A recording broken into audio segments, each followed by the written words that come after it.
Welcome everybody to another evening with Flameless Fireside Podcast. My name is Nick. I will be one of your hosts of this evening. Today we are going to be interviewing one of our lifelong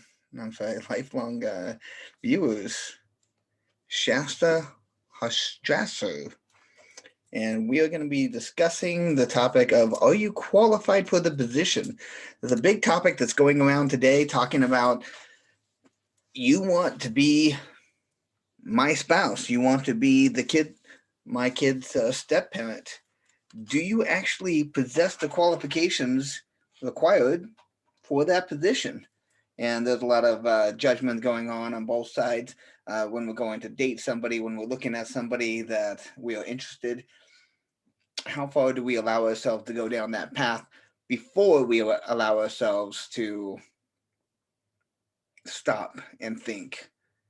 As much as I like this person, are they actually going to be a good provider? Are they going to be a good mom? Are they going to be a good stepmom? All of those things that go into that. So stay tuned, and we look forward to seeing you guys soon. Continue with that. We've got Shasta with us today. Shasta made a comment about wearing the Boise Bash t-shirt in honor of Kirk Meekum, who unfortunately passed away today. Kirk Meekum was probably our third or fourth interview that we had here on the Flameless Fireside. And this is the After Dark crew from the first Bear Lake that we went to. And Shasta had a great idea. Oh, yeah. Well, there's a nipple there. That's right. Peace shot. So just to let you know, Kirk, out of all of the names on here, Kirk is this one. He was the sniper. He was the guy that was able to find any chick and go after her. He had that eye. So, yeah, he's a good guy. Yeah, he also had the serenading voice. Right. I had there we go. He was all jacked up. Love it. All right, we're all honoring Kirk today. Woo! Yeah, but where's your shirt? What? I didn't go. I don't have a shirt. We'll pretend this is my shirt for today. I don't have one. All right. Well, no worries on that. Okay. So, Nick, let's get this ball rolling. I think that's a great idea. Okay. Shasta, welcome to Flameless Fireside. Tonight you are on the hot seat. Where are you from? I don't know anything about you. What's your deal? Isn't that kind of the whole point of this, Nick? I don't know anything about you. We should maybe interview you. Hey, Nick, welcome to the podcast. Glad you could join us. Can you hear me? Okay, so you guys have interviewed Annie, and I watched it this week, and she talked about CUNA. That's my alma mater. I grew up in CUNA. I was a CUNA caveman from kindergarten to senior. Really? Oh yeah. I was born and raised. So my dad grew up in Boise. My mom, her dad was a pilot in the Air Force, and they moved all over, but they did finally station in Boise, and he worked for the National Weather Service. And so most of her middle school and high school years were in Boise. She went to Bora, my dad went to Boise. They were rivals. It was fun. So they got married. They met at Boise State and got married, and I was the firstborn, first out of 5 kids. And 5, yes. I have 2 brothers and 2 sisters. So I lived in that house all of my grade school years. Really, that's the home I know. It wasn't until I got married that I did some moving. So are you still in CUNA now? No, I am in Mountain Home now. Oh. When I met my former spouse, he was stationed in Mountain Home at the time. And so we dated, and we were engaged for 10 months and then got married, and I moved to Mountain Home while he was still stationed here. He had one more year left, and then he decided to get out a year after we got married. And we just stayed in Mountain Home ever since. Okay, so that's even closer to me then. I could come visit. I actually, my grandpa actually grew up in Twin, and I have cousins that live in Twin, so we go to reunions all the time down there in the canyon. Okay. Okay, I missed it. Where are you living now? If you're not Mountain Home. Huh? Mountain Home. I don't know what that is. Oh, It's okay. about halfway between Twin Falls and Boise. Okay. Yeah, Idaho. Okay. Yeah. Yep. There's a military base in Mountain Home. Yeah. Thank you, David. Idaho, Nick. I get it. All caps. I get it. Yes, Brent. Caveman with a K. That's right. We're the only. Well, I don't think that is true anymore, but when I was going to CUNA, we were the only one that had a caveman mascot with a K. Interesting. Is that really like something to brag about? Like we're the only one that misspells our mascot's name? No. Congratulations. No. And honestly, all of the, like Meridian and Eagle, they were making fun of us for our spelling, but we were telling everybody, go to Melba. They're worse. Which is a smaller town than CUNA. I don't even know if that's possible. I think I drove through CUNA one time. I saw a house, the high school, and City Hall.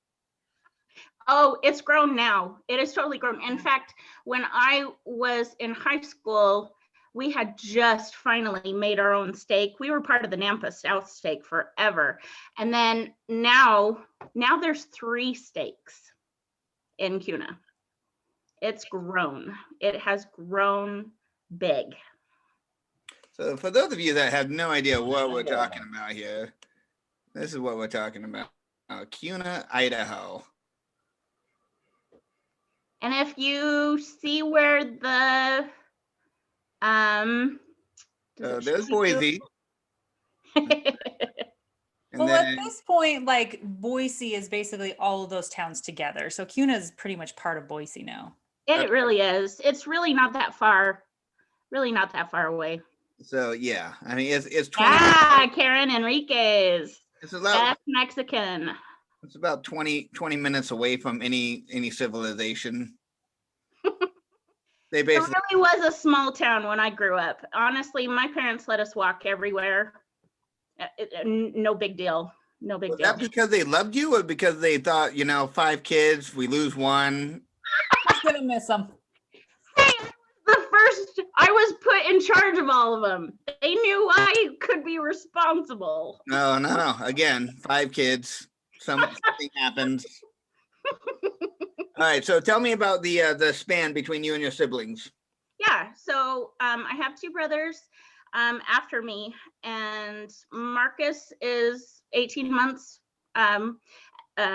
younger than me, and then Micah came when I was 5, 6. I mean, we're close in age. My sisters, they came when I was a junior and senior in high school.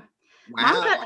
Mom thought she was done having kids. She actually had a miscarriage, so she thought she was done. And I, unbeknownst to her, had been praying for sisters. I had wanted sisters for a long time, and I found out later my grandma was also praying that I could have sisters as well. So my mom she had been a dental assistant for years and went back to school and got her degree in elementary education. And it was actually her first year teaching. And she went to get her physical because it was her new health insurance. And the doctor said, well, everything looks good, but let's have you take a pregnancy test. And my mom was like, wait, what?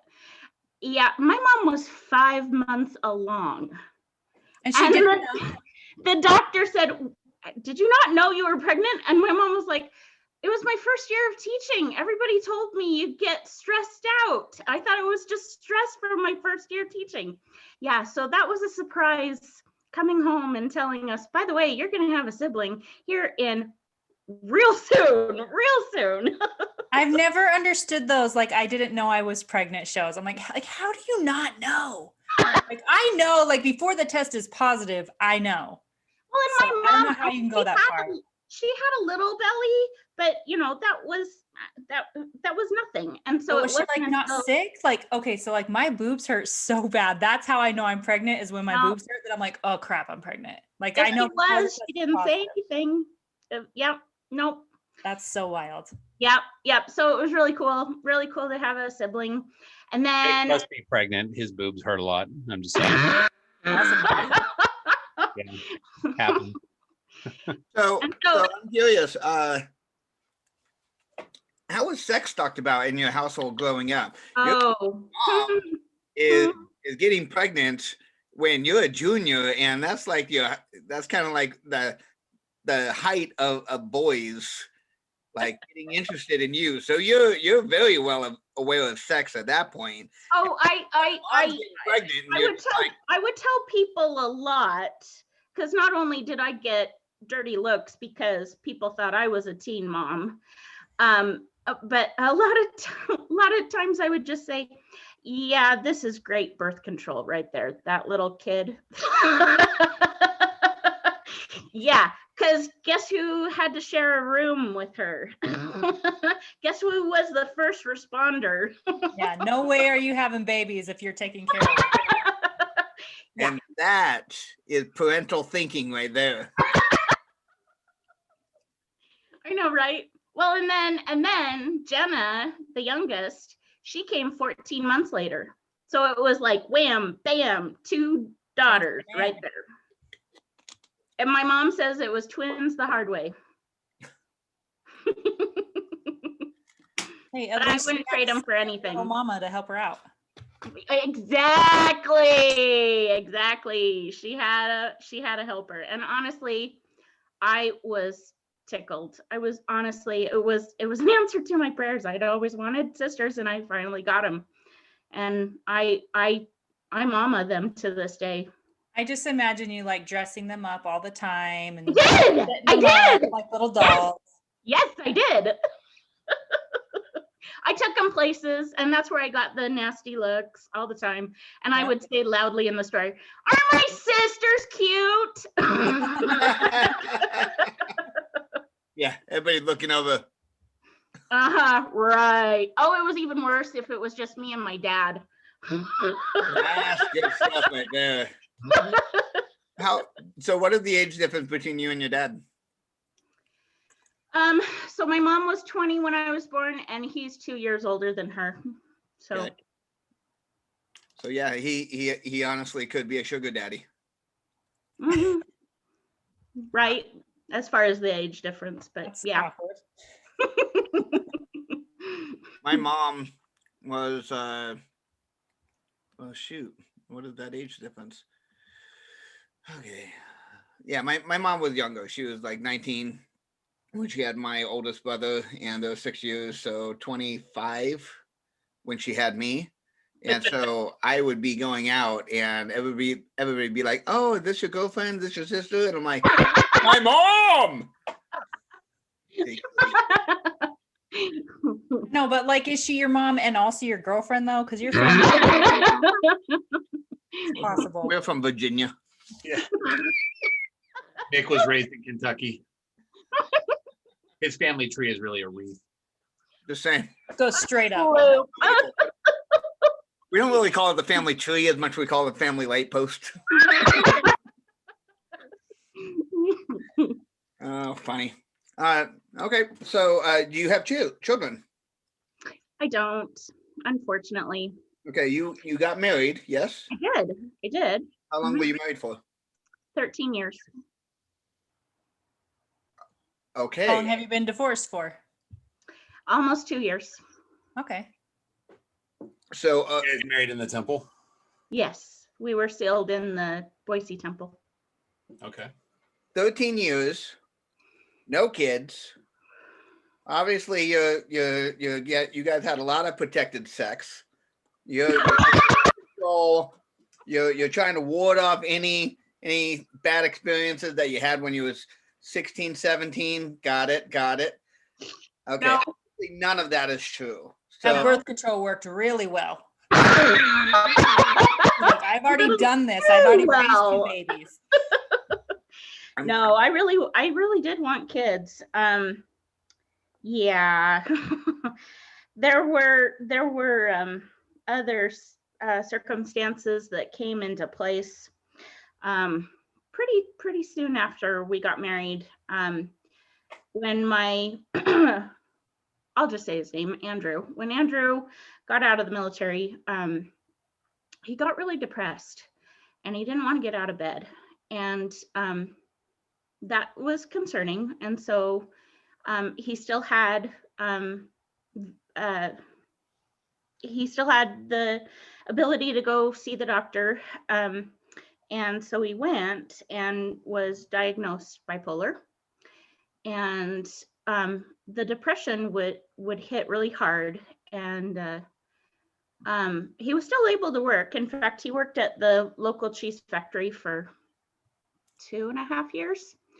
And yeah, I mean, we had planned to have kids initially, and then as the years progressed, it just didn't happen. He had a low sex drive, and I would later find out that he had been self-medicating with different kinds of drugs, and researching that lowers your sperm count, and the fact that he didn't have a desire to be intimate just added to the mix. So yeah, it pretty much went down to ever having a desire to have kids. I mean, I still had that desire, but ultimately I knew that I had to give that up if I was going to stay married.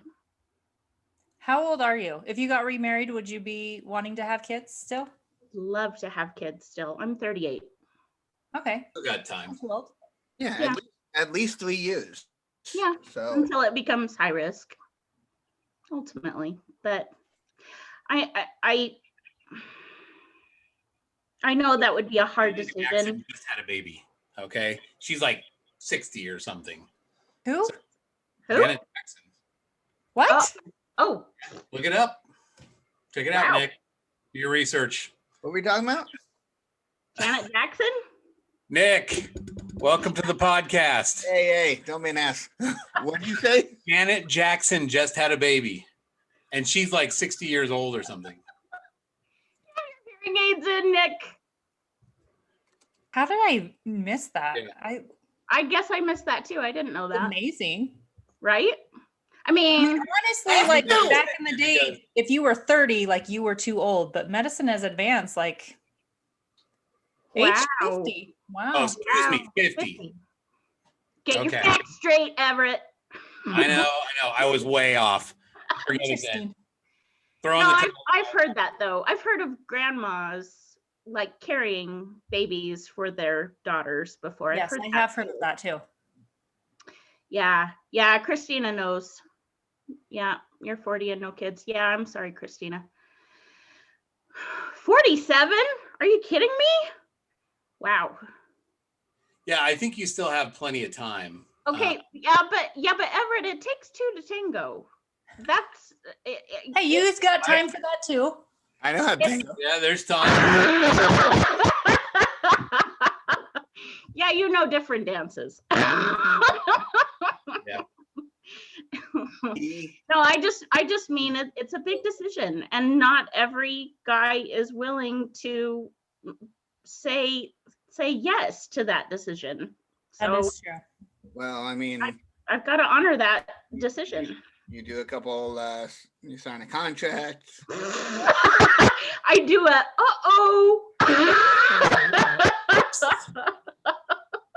So Maybe the right guy will still be willing. sure. Here's hoping. At this point in my life, I have accepted whether it happens or not. I'm okay with it. Maybe you Well, can. there's also a good chance that maybe he'll already have kids. At least you can have a chance to be a stepmom because you'd be Okay, a killer stepmom. So that's my big question is, are guys even comfortable with that? Because I feel a sting that people don't think I'm qualified for that gig. Like if I've never had kids, then you're not qualified to take care of mine. You know, Eli brings up a good point. We have interviewed guys here on the show that feel like I want to have kids still. I'm not getting any younger, but that's still something that they want. I feel like if the right person comes along, then that's something that's definitely on the table. But is that a deal breaker for you? Is that something that you're like, yeah, it doesn't sound like it from the way you're talking. You're kind of like, I'm going to go with whatever like happens to sort of, you know, work out. Or honestly, if I've learned anything, the Lord knows better than me. You know, I've fought with him a lot. I mean, I fought for 5 years of saying to God, okay, am I done? Am I done with this marriage? Because I feel done. But he kept telling me no. And in that time frame, I could see, in retrospect, I could see things that had to happen for me to be completely ready to be done. And part of that was having my house burned down. Part of that was having him threaten to take my life. And it was because of those things that I could be okay severing that relationship, be okay and saying, I did everything I possibly could, and now I can walk away. I feel like we need to hear both of those stories now. right. I mean, your house burning down, is that like, well, we left the stove on, or is it like he had a part in burning your house down for some reason? I want you to know, Shasta, I was about ready to be like, hey, I get it, move on, but they wanna I was gonna respect your privacy, but that's because Nick's like that. No. Sorry, but like arson and murder, like those aren't things you just throw out and then move on. Those are part of Whitney's favorite stories. Yes, I love the drama. We need more on that. So the house happened in 2017. We had used our tax return to buy a pool outside because our house gets really hot in the summer. And we I wish obviously we already talked about that. Obviously that wasn't the issue. Obviously I have no problem in that department. It was him that had the problem. So it was actually it was a Sunday afternoon. I was swimming in the pool. That's why. Andrew had gone to the store to go get groceries for dinner. Wait. You were swimming on Sunday. You went shopping on Sunday. You might as well just been sleeping with your bishop and snorting some cocaine. Was your house hit by a lightning bolt from heaven? That what started the fire. Yeah. This podcast is done.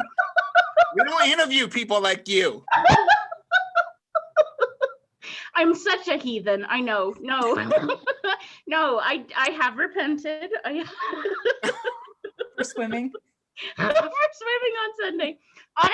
Honestly, all I did out in the pool really was lay on a pool noodle and read. I loved that. I would do that all the time. Wait. Okay, so a pool noodle is just like one. How do you lay on that? Sorry, a pool bed, not a pool There noodle. we go. Okay. I'm trying to picture this. Like, all right, I'm kind of retarded, but not that retarded. I couldn't. It wasn't like a hammock. It was like a pool. Just really good balance. Stay on that pool noodle, not get her book wet. Right. Very impressive. Going out there topless, I get it. Okay. I'm down with that. You do you. Yeah. Okay, so now that we interrupted you 18 times, how did your house burn down? That's okay. So he was gone. I was in the backyard. Next thing I know, my neighbor is yelling Andrew and Shasta, your house is on fire. And I was like, what the what?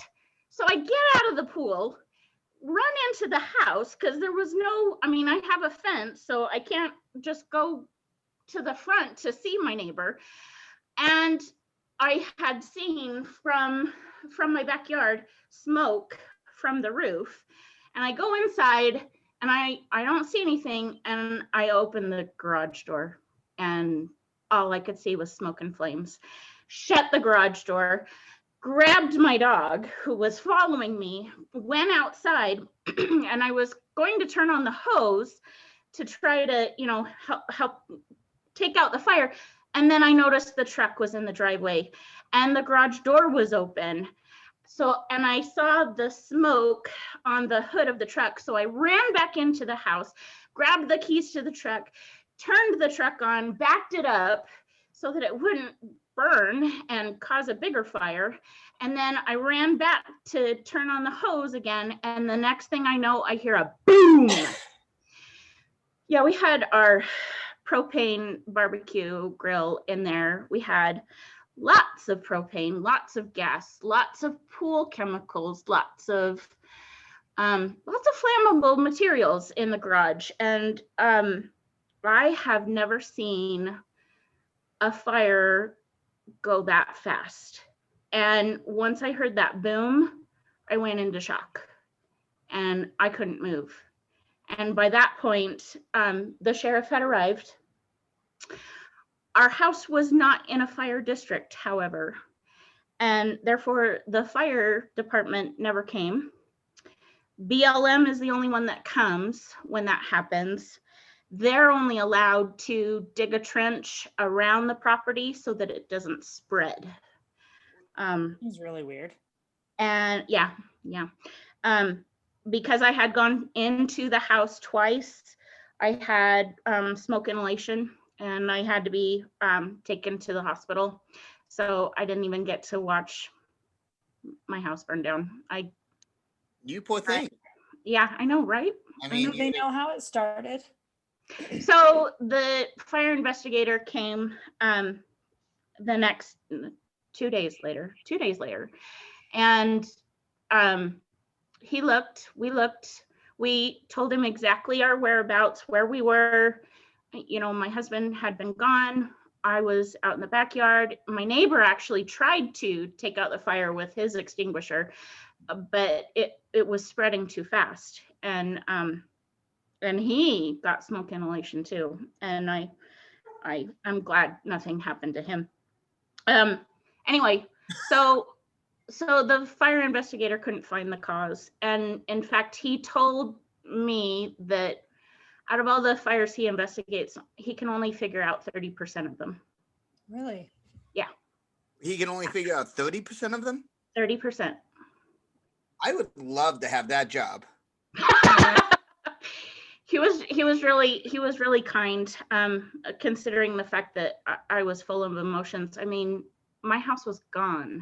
My house, everything. I had photos in there. I had my wedding dress that my grandma made. I had a dresser and a toy chest that my grandpa made. I mean, they were gone. They were all gone. I felt like my life was gone. Wow. I was glad that, no one was hurt, but it was a real blow. It's so crazy that they just would let it burn and like I know, not right? try to stop it and put it out.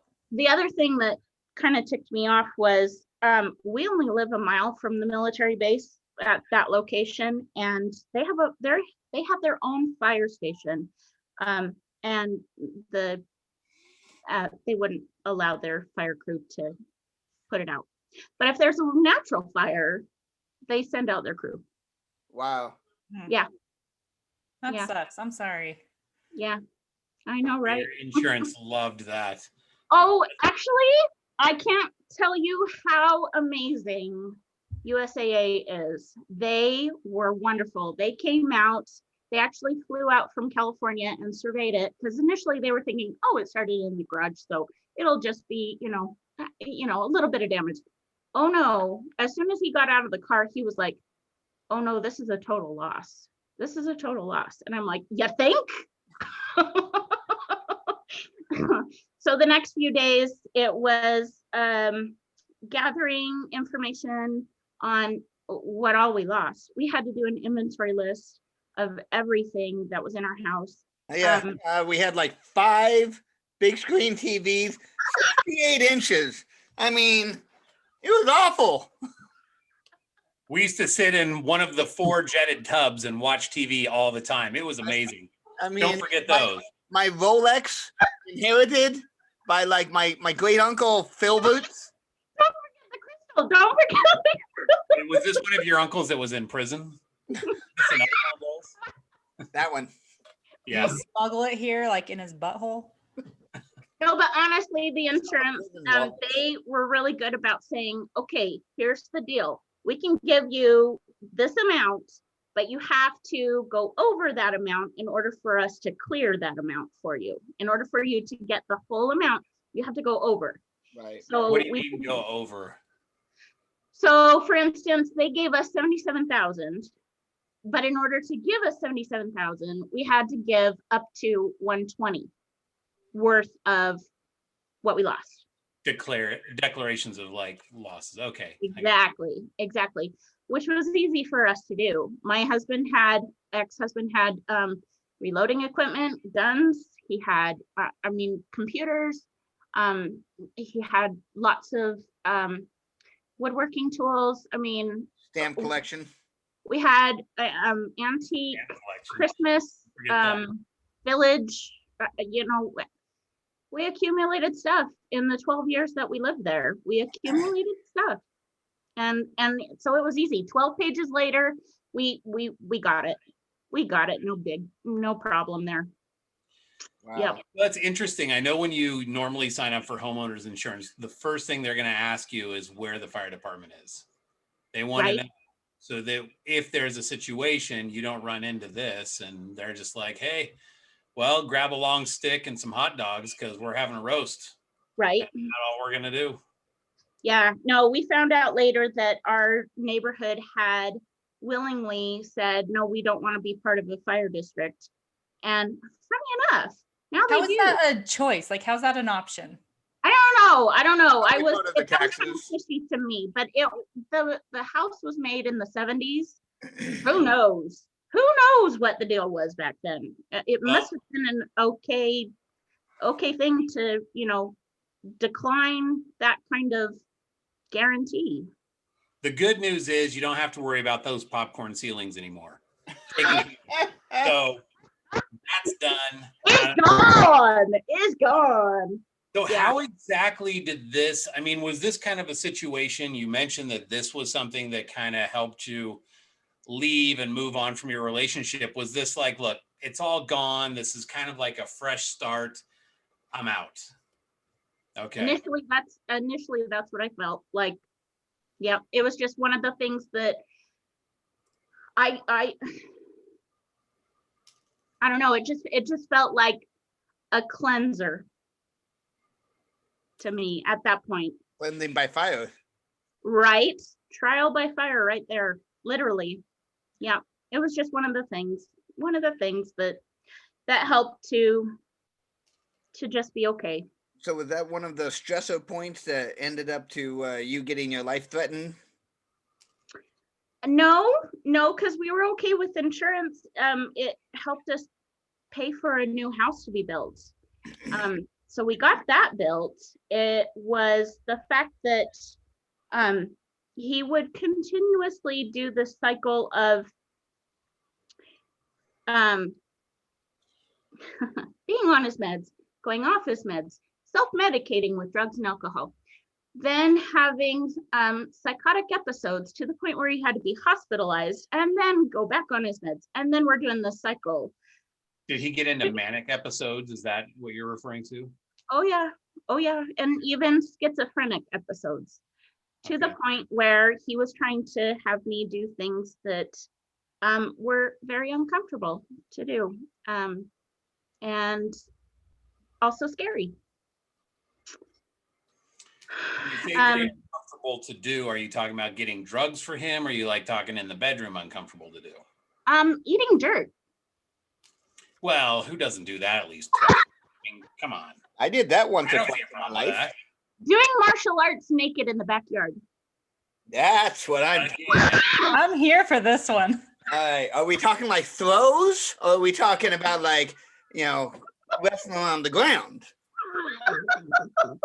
I usually do my naked martial arts in the bedroom, but backyard, that's fine too. I'm just saying, everybody needs to experiment a little bit. What's wrong with naked martial arts? Bren, you would say that.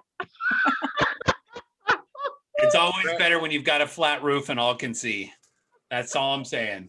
Putting on a show. That's right. Goodness, naked martial arts. That's a new one. It's like Jackie Chan porn. So that's what I'm saying.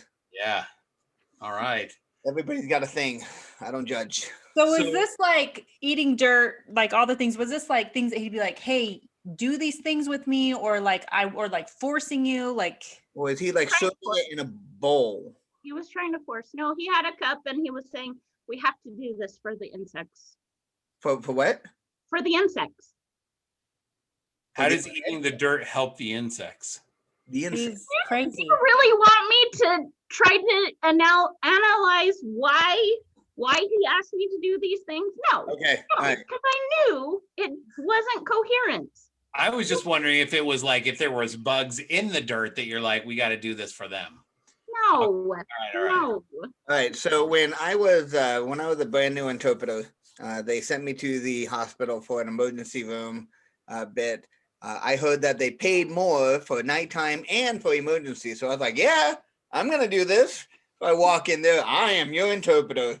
And they're like, all right, cool. You're the psych patient's over there. I'm like, psych patient. Oh, bless. Okay. Oh, bless. He was bipolar and schizophrenic. Yep. And they're like, all right, we want you to tell us what he is saying. And I'm like, all right. Now, the job of the interpreter is to make it sound like this person isn't a deaf person. English is not their first language. So if they're just like, store I go and macaroni and then bread and then get some and then peanut butter, home I arrive and make dinner. And when I hear that, I'm like, all right, I went to the store, I got some groceries, I came home, I made dinner. I make it sound coherent. Well, this guy is just like, freaking God is up here, devil's down there. This Indian is telling me what to do. And then I'm just trying to be over here. And I'm like, hey, why can't we all get along? And I'm just like, yes. And I have to make that a coherent sentence. And I'm just like, you just described my husband, my ex-husband. there's three guys.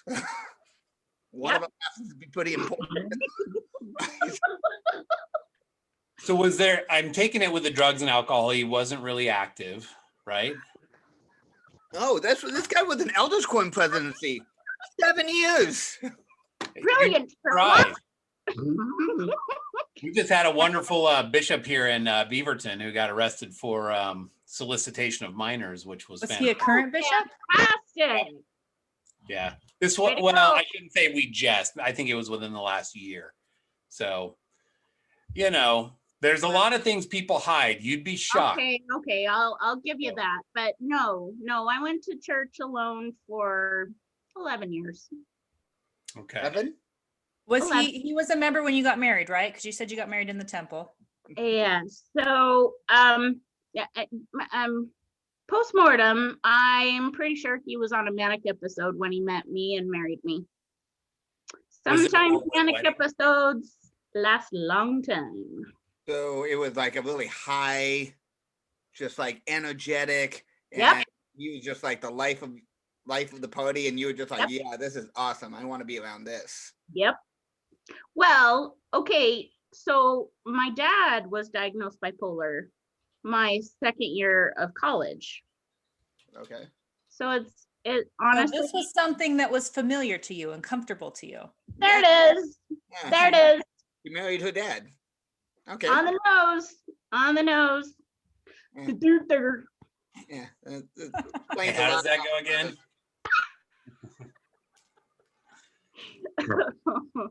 Yep. That's how it works. Wow. Yeah. So, My dad is a lot better now. Honestly, the dad I grew up with is not the dad that I know and love now. He is definitely so much better. Let's just say there was a lot of verbal and emotional abuse. So for those who've never dealt with kind of the psychiatric thing, is everybody here familiar with manic episodes? Do people know what that is all about? Do you know what that is, Nick? I have watched Shameless. and Shameless. They actually have a character on there that is bipolar, and it shows him go through a manic episode and then a depressed episode. And so, I mean, and trying to like sort out his meds and figure out his new life, like basically. Manic side, you've got energy galore. You're positive to the nth degree. You're just going. Your mind is going, and there is. And you don't know there's anything wrong. You think that you're feeling exactly, you're exactly. Yep, and that's exactly why my ex did the drugs and alcohol, is because he wanted to stay on that manic high. He hated going down. Yeah. He hated going down low. He wanted to stay on that high any way he could. And the problem is he would just keep using to the point where it would create these schizophrenic episodes.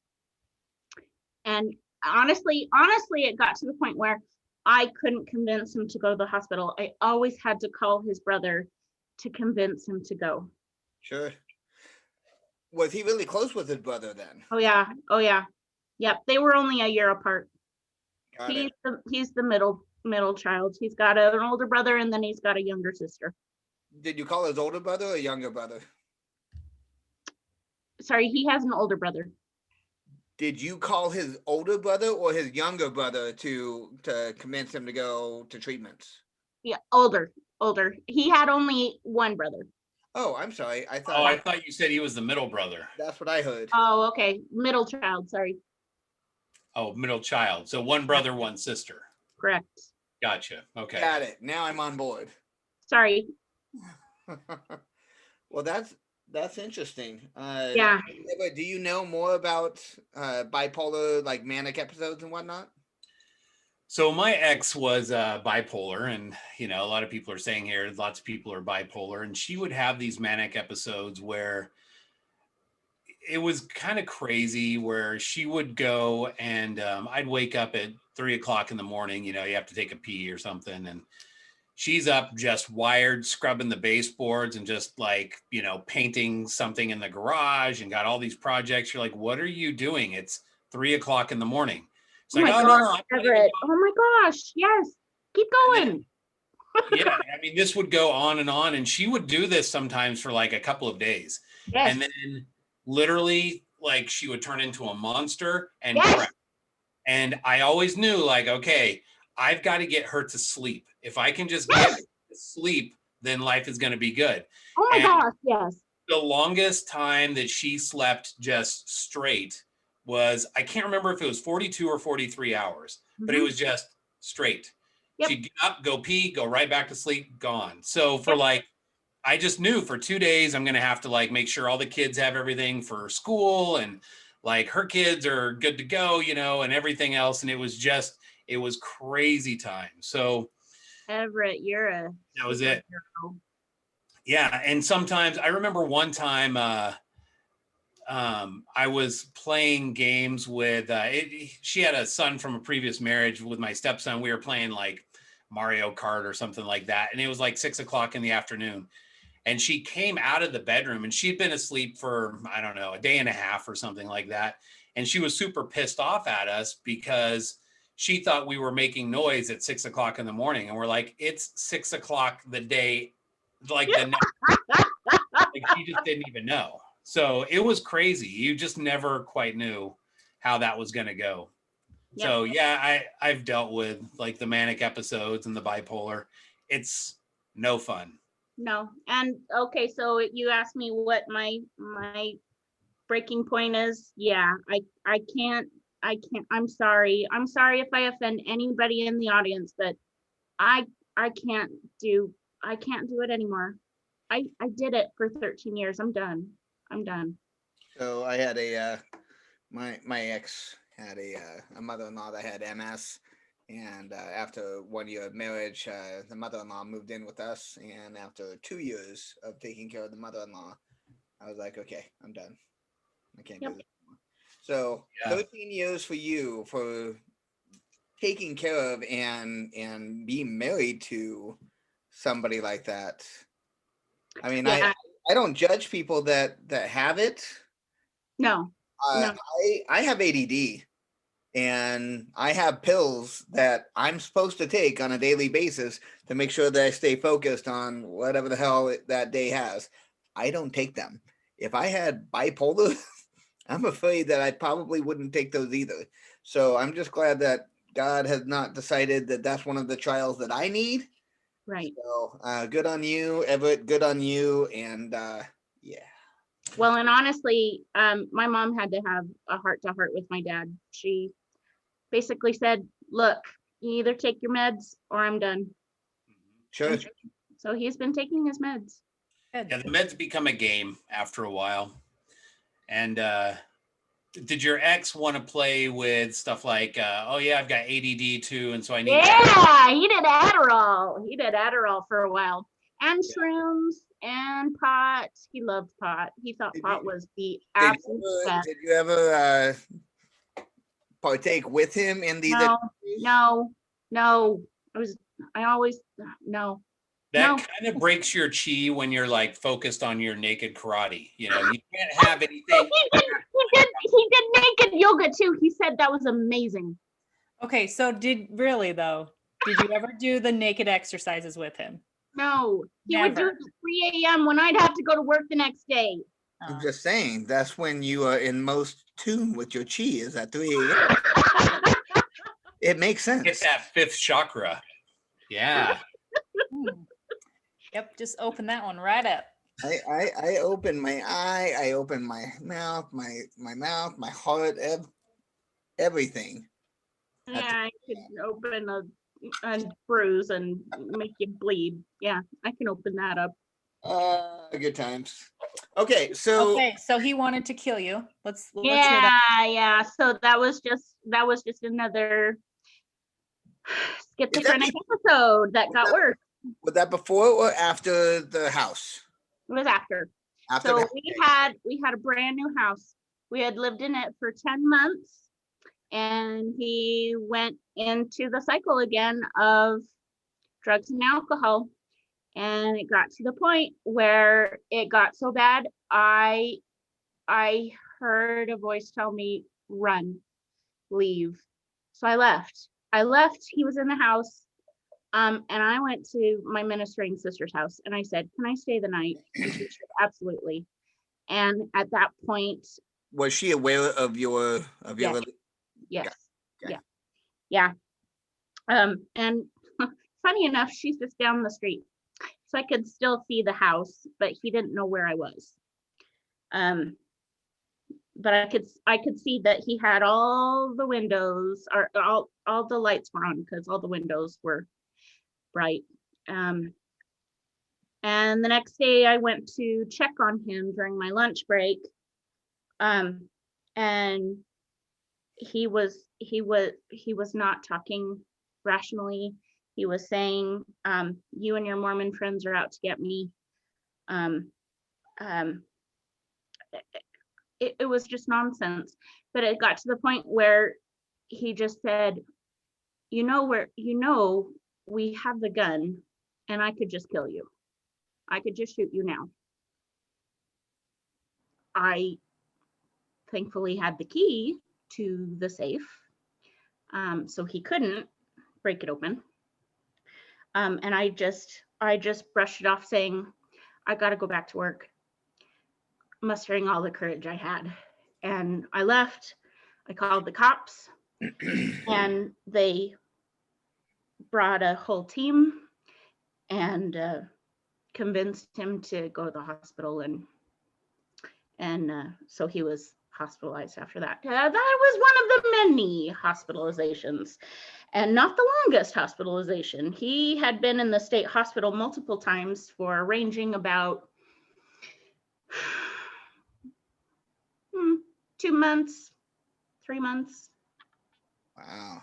That was my that was my break. That was my vacation. Right. Made me feel good that somebody else was babysitting. Yeah. I just think it's funny that you go to check on him. He makes all these comments, and you're just like, "Yeah, I got to go back to work." And he's just like, "Oh yeah, work, got it." Nick, I tell you what, I know it wasn't just me. I know someone was there with me. So I had the courage and I didn't get scared and freak out. I totally could have. Honestly, like in both of these instances, like I am so impressed with like just your mental awareness. Like the fire, like all of this, you're just like there, not freaking out. You're able to just take care of business, handle it. Like, yeah, freak out afterwards, but that's very impressive. I gotta be honest, when it comes to the fire, the first thing I kept wondering is, okay, she's doing all these things, but who's calling 911? So My neighbor. okay, My neighbor. I think somebody did. Like, Yeah. okay, well, hey, let me move the truck. I'm gonna grab the hose. Let me check out some of this other stuff. Oh yeah, 911. Slipped my mind. Hey, sounds like they didn't need to call 911 anyway, because what's the point? Right. Yeah. I just want to inform you that my house is burning. I figured you'd want to know. Okay, cool. We don't really care about that crap. Like, are you in the house? Yeah. You should get out of the house. Good idea. Honestly, if I am ever like in an emergency, like Shasta, I want you with me. I'm just gonna call you first. Hey, Well, just listen, I got laugh it off. Can you just come Oh, over? that's nothing. We'll just send this interview off to FEMA as like your kind of interview for them. Like, look, You can handle anything. I'm your girl. I got it. Honestly, I do. I do feel like it's not ironic that my name is a bubbly name. I feel like it's part of my personality, and Sure. I can go through these shit situations and be okay. All right, we're gonna have to go back and bleep that one out. I'm sorry, everyone. I did say the S word.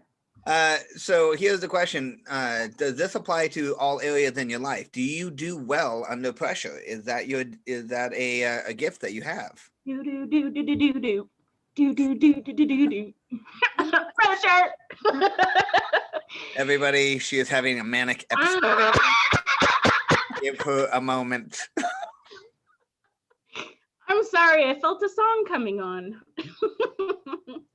All right, if you're feeling it. For the most part, Nick, I mean, I'm just like everybody else. I mean, just recently, my director up and resigns, and the library board had to hurry and decide who is going to take charge. Guess who they picked? Just Who I would pick. Oh, I'm now the interim director at my library. And I have no clue what I'm doing right now because he didn't train me. I mean, he gave me 2 days worth of training. That was it. So, yeah. Well, I'm sure you're telling it anyway. Initially. wait. You're a librarian? Oh my gosh, Nick. Where have you been? Do you see what the background is? I just thought you chose in the background. library. It's a library in Portugal. Oh. Mm-hmm. Have you been there? No, I want to go there though because it houses bats. They actually let bats stay in there because they eat the bookworms. And they probably poop all over the books. They actually put tarps out at night so that the bats do their job at night, but they sleep all day. So the books stay preserved and the bats. Okay, I've heard of puppy pads, but bat pads, this is and who gets that job? Like, okay, we're looking for someone to clean the tarps. Oh, Everett. Yeah, thanks. Oh, Everett. Oh, the many parts of library work. You have no idea. You have no idea. I am totally. I never would have thought of about that. this. I've been thinking about this. I don't know why. Sometimes if I'm bored, when my girls are watching like one of the most cheesy shows on Netflix, anybody And you has think got, about libraries? I think about like all the most random stuff. Like there'll be a library on the show. I'm like, how much do people actually go to libraries anymore? Everything's digital. Like, and why? That's just got to be so interesting, So you watch like Ghostbusters, for example. You're like, is it really that way anymore? Okay. Yeah, there's the bats. Interesting. So Everett, you're not alone in that argument. However, that just means you haven't been to a library in a while. I have not. And you need to go. You need to go and see what libraries do now, because libraries anymore are active learning centers now. You can learn to 3D print. There's still people that don't have their own computer that go into the library so that they can create a resume, so that they can get a job. There are young families that still go to story time that don't have books at home, that utilize the library for books and DVDs and audiobooks. We at our library, we have a lot of military veterans, and so we keep our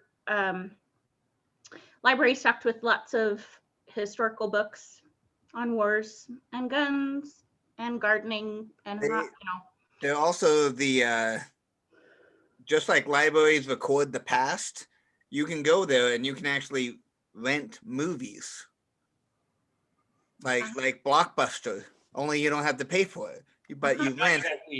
I'm not exactly sure how I get the tie into the past, but they have old movies, like research.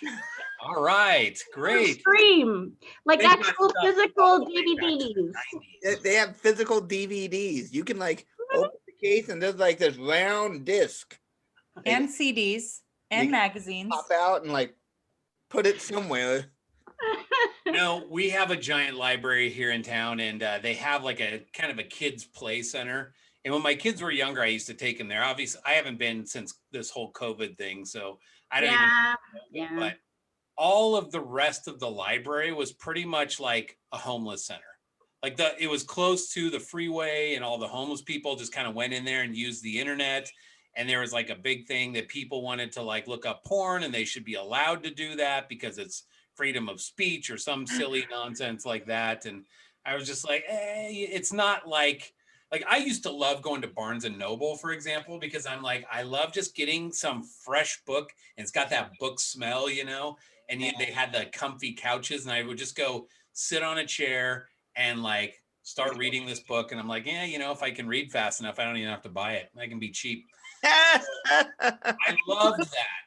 But the libraries just don't, maybe it's just my library, but it did not have the same feel. It was just like, it was almost like an internet cafe for homeless people. Honestly, it does depend on the library. I have to admit that I love, smaller area libraries, just because it's more of a hometown feel. I mean, granted, we still get homeless coming through, but and I worked at the CUNA library as well, and we still had homeless come through, but it wasn't as prevalent as, say, Boise. I mean, Brent talked about that in the comments. Yeah, there's lots of homeless that hang out at the Boise Public Library, and that's okay. They're allowed to. I mean, the library is for everyone. But yes, I mean, we still have to be careful. I've had to watch out for sexual harassers, and domestic violence incidences have happened. I've had a bomb threat in our library that I had to deal with, and a couple of teenagers wanted to have sex in the bathroom, and I had to. Who hadn't been there? At what point? A little frisky. Who wants to hit up the library bathroom tonight? How far did you let them go? You're like, they got their pants off, and I said, put your pants back on and get out of here. So when it comes to like the sexy librarian, how much? What is that? Have you played around with that concept before? You know what I'm talking about. I've been checked out. Yeah, they're usually by creepy guys. Congratulations, Nick. You just hit on the creepy factor. Good job. Yeah. Most of the people that I meet in person, like I meet through work, and I don't have a sexy job. So I could just imagine like sexy librarian, that would probably be a thing. Yeah. I could role play it well. Well played. Let's see it. I'm sorry, are you overdue? Yes, I You am. have fun written all over you. That's it. That's all I got. Worked. It worked for me. Take That's me right. now on the bookshelf. That's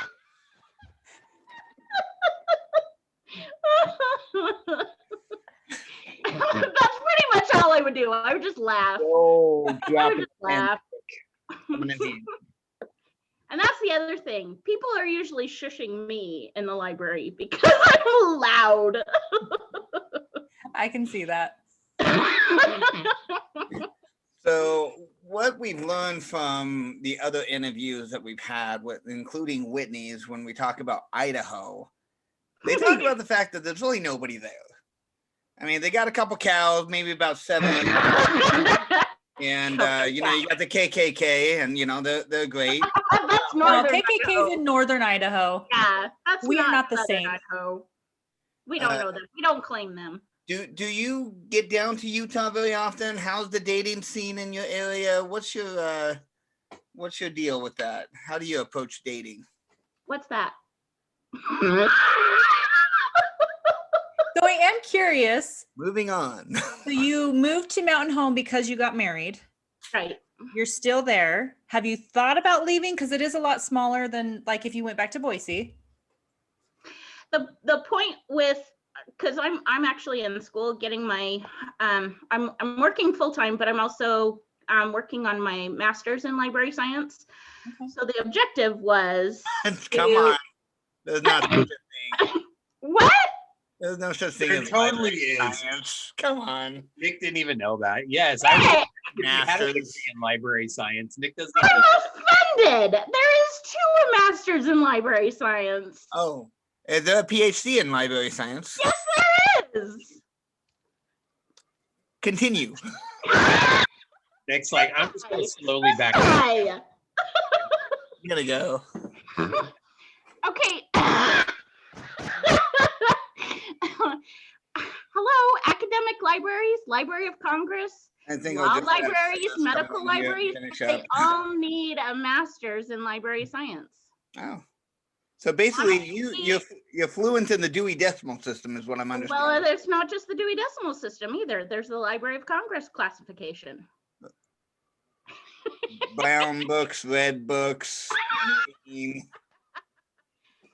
So I did know about the library or the Master of Library Science and those degrees, but I have been curious, like what kind of studying do you do for that? Like, For what library does the science. curriculum look like? So for instance, last semester I had a marketing class. Well, no, that was the summer semester. Marketing for libraries, like programming. But last semester I took a web design class so that you learn to make web pages for the library. And then the other was, what was the other class I had? It was researching. So learning to identify research journals and making sure they are factual, making sure it's not fake data. I have also taken classes on how to manage libraries. Like for instance, my final project for that class was I was given a scenario and I had to fire so many people and I had to cut the budget and I had to justify why I, cut certain things out and fired certain people. Interesting. Okay. Yeah. Learning about classification systems and why. Nick, are you bored? I was just thinking about the scenario portion. I was like, why did you fire these people? You realize we work at a library, right? Okay, so Details, like do for we instance, need to cover all the books? one of the library workers, it wrote that they were having an affair with one of the library board members. Yeah, let's fire them. No, let's not. Let's follow I that fired him story. because he was banging her on aisle 9. What else do you want to know? I'm just saying it's a quiet place and they were not being quiet. Okay, Anyway, totally it's separate learning. topic. Anyway, libraries are just classifying books and organizing them. And Did you want to be a librarian growing up?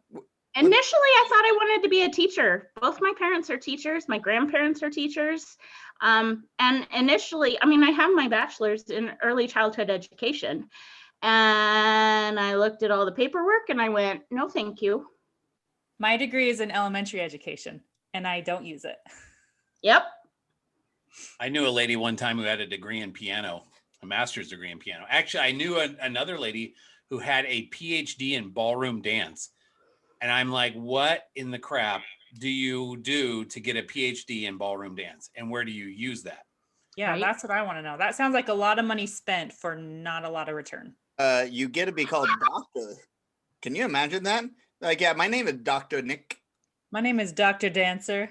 What are you a doctor of? Dance. I feel like that's got to be said more flamboyantly. Yeah. What are you a doctor of? Yes. That sounds like Nick's about to go pick up on some guy at a bar here in Portland. Funny thing is, I have an uncle who has a bachelor's in dance. Welcome to Dr. Nick's Dance Radio. Dancing 24/7. You put your right foot in, you put your... Okay, Shasta, have you seen that Japanese game show Silent Library? It's not really a game show. It's more like a kind of a funny show. No, I have not.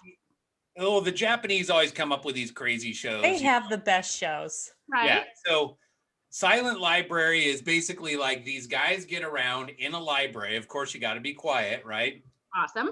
And then they all like shuffle these cards, and then everybody draws one card. And one card is like a skull and crossbones or something. If you happen to draw that one, then you draw another card of like, you know, what's your punishment? And you have to take the punishment, but stay silent with it.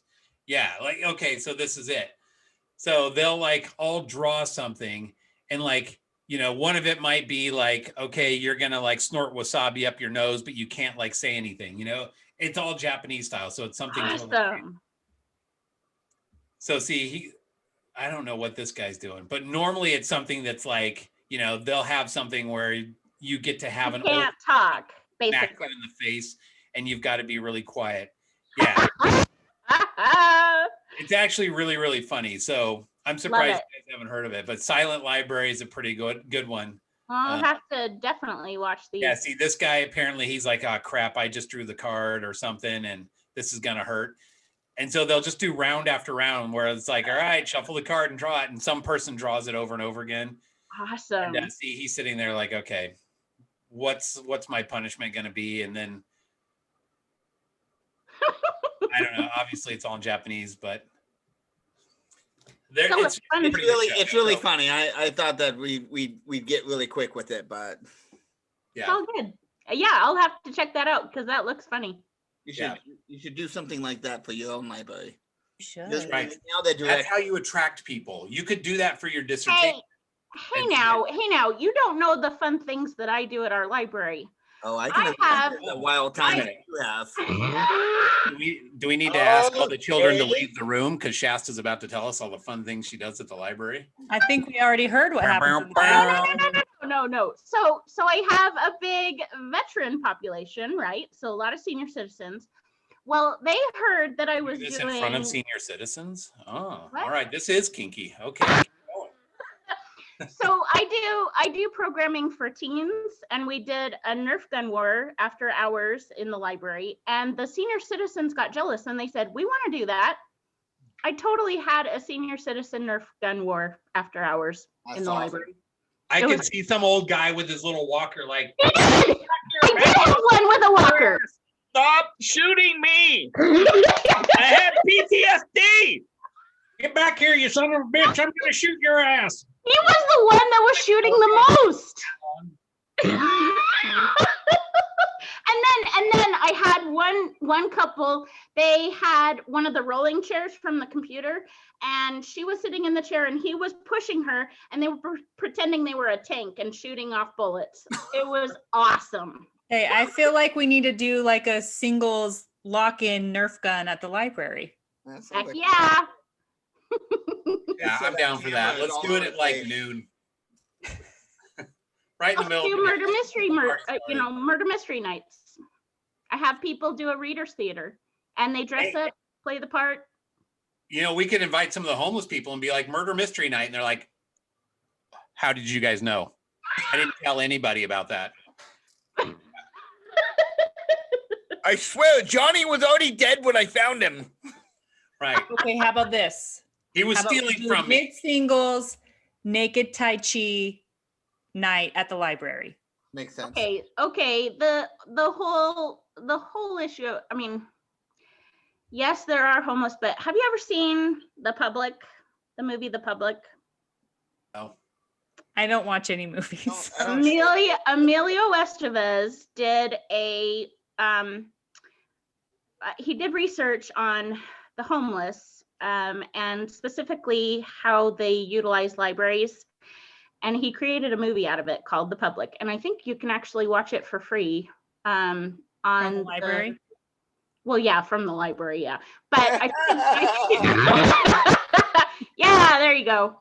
Yeah, so that was a movie all about, do homeless have the right to stay in the library after hours when the homeless shelters are full? Because it is a public building, where is the line drawn? At the Well, place. it's a public building, but like they have closing hours. The public isn't allowed in there after hours. Right. It was a very thought-provoking movie. If you haven't seen it, I would definitely take a watch. Yeah, I might check it out. The Public. Okay. The Public. Yep. And honestly, the first 10 minutes are awesome because it's just a bunch of people asking questions that I get all the time at the library. And he specifically, Emilio Estevez, he actually did an observation over at the Los Angeles Public Library, and he was actually watching people ask questions. And those are the questions that he put in the movie. What kind of questions are they? Come on. Don't give me the standard questions like where are the bathrooms, where's the computer? I need a globe. Okay. Huh? I need a globe. I need a globe of the world. Oh, okay. We've got one right over here. No, I need a bigger one. Okay. I think I have a bigger. No, I need a bigger one. How big do you need? Like as big as the world? What?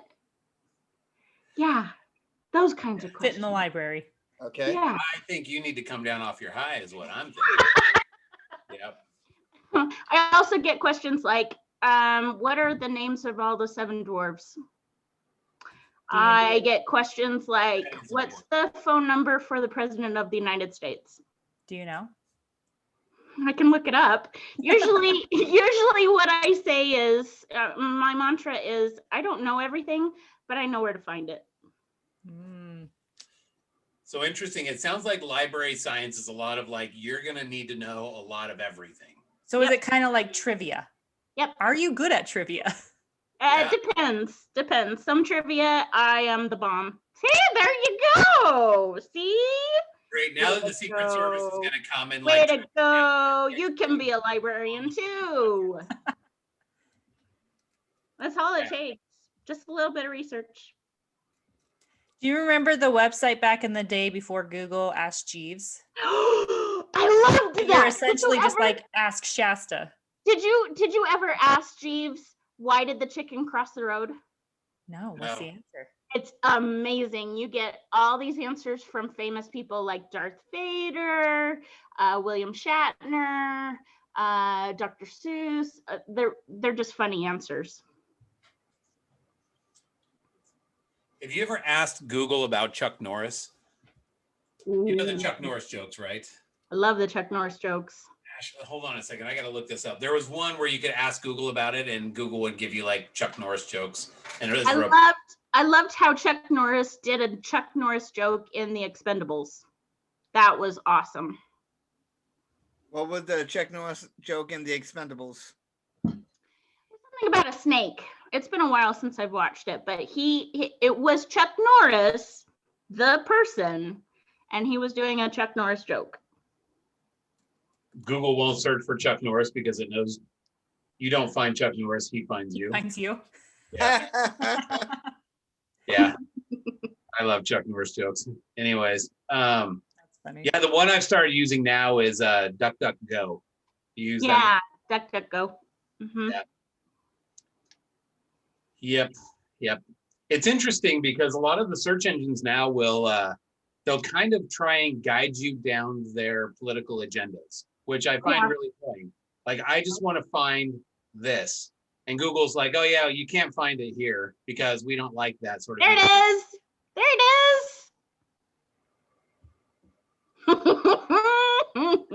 is. Yeah. Best part of the whole movie. Yeah. I need to be better with my researching, because every time that we talk about something, I start trying to research it, and then people There's a move on, delay. I bring it up, and I'm just like, So Shasta, our main topic tonight, I think, was about whether or not you would be comfortable, and correct me if I'm wrong, because this was kind of your show, and I think you chose the topic. How does that availability for raising other people's kids and how people feel about that? Am I correct? Yeah, that was basically it. I mainly just, because Celeste asked, do you have anything you'd like to contribute to the discussion? And I basically said, I feel a sting when it comes to other people's kids. I don't feel like they're comfortable with me. Flat out. why don't you feel comfortable? Or why do you think that they don't feel comfortable? Just past experiences. Do you mean the kids or like the kids' parents? Kids' parents. Okay. Dating? And honestly, I think it's just something I have to get over, and something I just take personally, and I don't have any validity in it. When you say you have past experience in this, were you dating somebody and then like they didn't appreciate something you did with their kids, or was there a specific experience? No, I've never actually dated anyone that Had had kids. Yeah. Honestly, my dating experience since my divorce has been pretty little. So what do you mean pretty little? Is that like one? Like last year, 4 dates. Well, I mean, last year was a pandemic, so that's not like bragging. Well, true. No. But the year before that, 2 dates. That's not necessarily a bad thing. I mean, No. after a serious relationship and everything you went through, sometimes it's good to just sort of dip your toe in the water and go slow with things. Very true. Yeah. After caregiving for somebody for that long, like you need some Shasta time.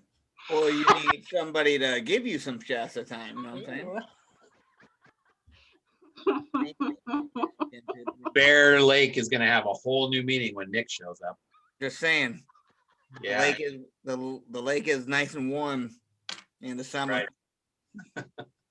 No, I mainly just felt like it was something I needed to get over. And honestly, I didn't have any really any proof for that. Have you ever considered like adoption or doing anything like that?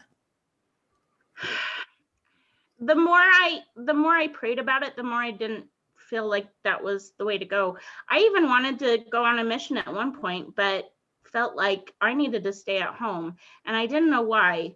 And it was because my dad couldn't work anymore, and I needed to help support the family during his transition of diagnosis. I needed to help mom. So there are just things that have happened in my life that I realize it just wouldn't be the right move for me. It sounds like you spend a lot of time and energy taking care of other people. A little bit. Yeah, now I'm taking care of me, and Good. it's weird. It's weird. How do you like to meet people? What has been your go-to on meeting people? Do you do it through Facebook groups, dating apps? What's your medium? I hate the apps. I think they're a bunch of crap. One too many dick pics? What? No, I never got any of those. Okay, Nick, go ahead and send her one so she can What's say your she phone should number? cross that off the list. Oh, wait. I'm good. I got Vienna sausage coming your way. I have to kick people out of the library for masturbating. I'm good. I've had to kick people out of the podcast for masturbating. Are you kidding me, Everett? Come on. Oh, Why are we man. asking that? Well, I was assuming, but okay, are they homeless people in there? Like, look, No, not always. good place as any. Not always. Sometimes they're Teenagers? just dicks that show their dicks. So I'm curious, like, do you just find some guys like sitting there reading a book, like, oh man, I really like this part. Hang on a second, like, let me just get to town with myself. Do they ever get like the really big books and kind of put it up in their lap and kind of like how you watch a movie on your phone, but you use the book and then they're just kind of like, oh, I mean, how do you know? Gross. They're at the computer lab and their hands down their pants. Gross. Oh, so it's not like they're sitting there looking at a drawing in a book, like, oh, that's pretty hot. Yeah. Like how they drew those boobs. So just a second here. I got my own private cubby. I should be entitled. What's wrong? I don't get it. Nah, this is out in the open. All the way open. It's Dude, I told you, honestly Nick. amazing how no-go. comfortable people are sometimes. I know, right?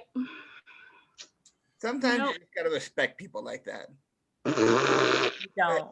Semi-envious. You're like, I Respect them. wish I Oh, could be outside. that comfortable with myself. Salute you. Now get the hell out. Whatever, man. Wow. So, like, do they just stop and leave, or has anyone ever been like combative or? They're No, they know like, what they done. They know what they done. just let me finish. Don't stop me now. We're almost there. Actually, ma'am, can you hold my hand? Oh, Everett. They probably keep staring at her the whole time anyway. Yeah, okay, how many people have you actually kicked out for this? I'm curious. Like, how often does this really happen? Okay, only 2. That's not too bad. In the last week? It's not like a daily occurrence. In my 13 years of experience. Oh, okay. All right. All So, right. so as much as we're making fun of it, this is not like a a weekly or monthly thing for you. Okay. It's not like, hey, Shasta, it's your turn this time. Right? Mike's back again. Oh, gosh. Spanky McHappy hands. Here we go. All right. Who's kicking them out this time? Geography section. Right. Okay, real question. Do you go wipe down all the computers after people use them? Oh, yes. Oh, Because yes. now I'm like, "Ugh, I don't want to touch anything. Oh, yes. People are gross, Whitney. Oh, Yeah. yes. Yep. I've even had to wipe down the bathroom walls because people smear poop on them. Gross. That's kind of Right? I will never freaking understand that. Why? Why would you want to touch your own poop? I don't understand it either. I've Hey, had to look, do it it's like multiple a times. chocolate crayon. Let me just smear my name on the wall. I've had to do What it in the multiple crap? times, and every time it just pisses me off. You should put a camera in the bathroom. That's illegal. That's illegal. Nice try. Sometimes I just wonder. Sometimes Nick has these ideas, and I'm just sitting here going, what in the hell? Half the time I know, and I'm just wondering what other people are gonna say. I'm pretty sure it's disproportionately girls doing it, so put the camera in the girls' bathroom. Good one, Nick. Great idea. You sicko!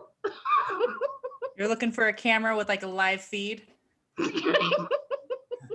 Okay, but in all reality, like when you have old people come in and they're using the computers, do you ever just sit there and go like, are you freaking kidding me? Like I've read before some of the tech support, like funny stories that they have, and like people who, like they had an old lady one time that couldn't figure out how to like get her computer started.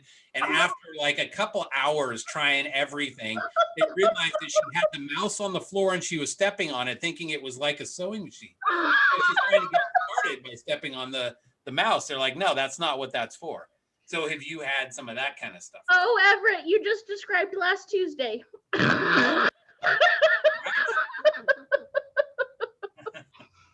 Bless their hearts.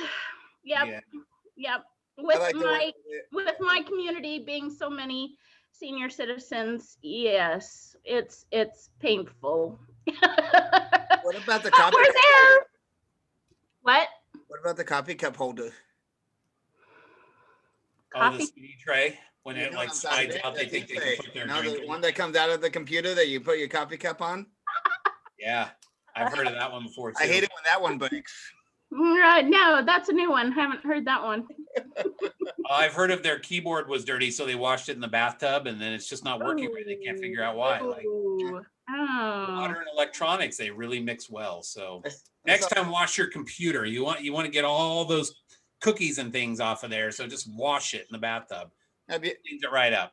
you see Diane, the senior citizens actually retire when they get out of the military. They actually retire in Mountain Home. That's why we have so many senior citizens. Sorry, I saw the comment. Thought I'd answer her. Well, Ethel, do you want to move to Florida? I was thinking Mountain Home. All right, Mountain Home it is. What's there to retire to? There's really not much. I mean, it's just a small town. It's even smaller than Twin Falls. I'll be honest, like the extent of Mountain Home that I am like aware of that I've been to is Walmart, and then like the Flying J on the other side of the freeway or whatever that gas station is. Like that's it. That's as far as I've been. I will say that veterans still have access to the military base. And so they get to go to the grocery store on base, and it's a lot cheaper to buy items at the commissary than it is to buy items in town. Yeah. Okay, so I sort of get off track and distract, and some of these stories about the library are hilarious. We could go on with this forever, but in all reality, what I really want to know is, especially for anybody in the audience, for anybody that's ever like been in a relationship with somebody with kids, have you found that to be problematic, or is that something that, it depends on how you approach it? This is something I'd really like to know, because my gut opinion or my gut feeling on this is that I think if you are good to the kids, I don't think it's going to be a situation like, I've got kids, I don't like you, I like my kids. And now that's not to say the kids might not say like, well, you're not our mom, you can't tell us what to do, that kind of thing. But I think that goes both ways with step parents, That's just kind of the reality of being a step parent.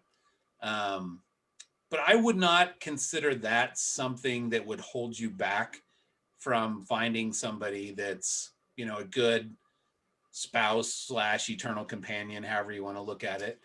I think that that's something that's definitely, especially in our situation, in our dating lives here in the LDS world, that's almost a common thing you're going to run into.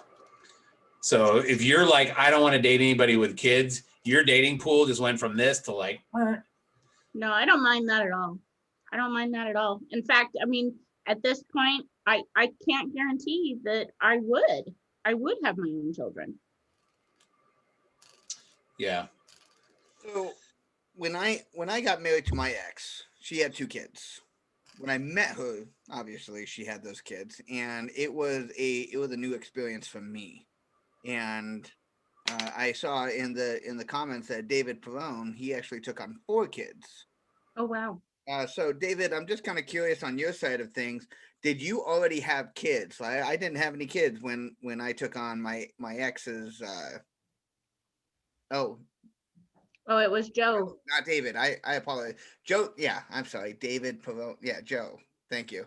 You had two. Okay, so he had two kids, and he took on more kids. So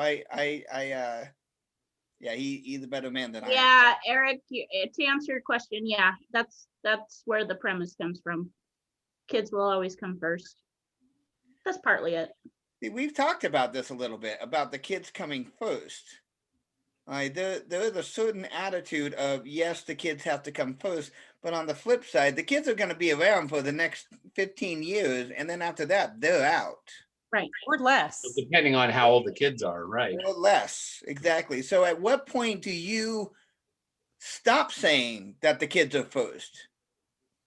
That the kids are important, yes, the kids are definitely there, but if the kids are so important, wouldn't you want to be putting them in a position where they have a mother figure or a father figure in the house? Well, let's ask, this is something Whitney talked about, I believe, in the last podcast, that, the kids are always kind of like parents' number one sort of thing, but that's not to say that like, hey, I don't love you too. So how do you juggle that? What are your feelings on that, Whitney? You start dating somebody and then obviously you've got kind of this dynamic going along. So, I mean, I've dated people with kids, and I have never, while I was married in dating, I've never run into an issue where I felt like I've had to choose someone. So like this, I know that this argument comes up all the time, and it has never made sense to me. Like I've dated people that have kids, and it's like we together focus on the kids and their needs. But then there's other times where like the kids go off and play and we focus on each other. And I've never seen an instance come up where I felt like I need to pick someone over anyone else. And maybe I've just like dated people that are very accepting and understanding and aware that like my kids are important to me. So I've never had it be an issue in dating, in marriage, in any relationship I've had that I feel like I need to choose somebody. I like my focus is on our family, and whether we're only dating, like we're still a family, like my focus is on the group as a whole. I've never felt like I need to pick somebody. Now, I've heard this before from other people where they say like, and in my opinion, it's kind of people who really need that attention, where they're like, I'm not getting attention. You're always giving it to your kids, and I need some time, you and me. And so I can see that sort of a dynamic, but I guess it would sort of depend on, I have met people that are like, I just really don't have time for you. It all goes to my kids. And I don't think that that's right either in a marriage. Like, okay, you do get into a relationship, into a marriage, so you can spend time together. But at the same time, you also have to go into it with eyes wide open going, their kids are still going to need some time. So you can't just demand like, I need time right now. You leave your kids alone. Like, dude, one of them has their hair on fire. The other one's setting their room on fire. I need to step in here. Like, no, me time. Like that doesn't work. You have to figure out that balance. And some people just never do, and they demand the time like right off the bat, and that's tough. So I do think that's a great point. Like this is actually an issue. I would say this is more so an issue I have with like friend relationships. Like I believe that putting like my kids go to bed at 8:00, and I tell them straight up, like whether you fall asleep or not, like I am off the clock at 8. This is me time. Like I am putting myself first. And I have friends that I'll be like, hey, like, let's go to dinner, let's go, whatever. And they're like, oh, well, my husband's home or my kids or whatever. And I'm like, no, like take some time off for yourself, put yourself first. Let's go have a girls' night. And so I can see that way that they would be like, oh no, like these things are more important. But for me, I'm going to be like, okay, at this time, yes, my kids are most important. At this time, I am most important. At this time, as a couple, like there's never going to be a time that I need to choose one person over the other. There's room for all of it, if you're willing to make room. So Shasta, I feel like some people really demand having that time though.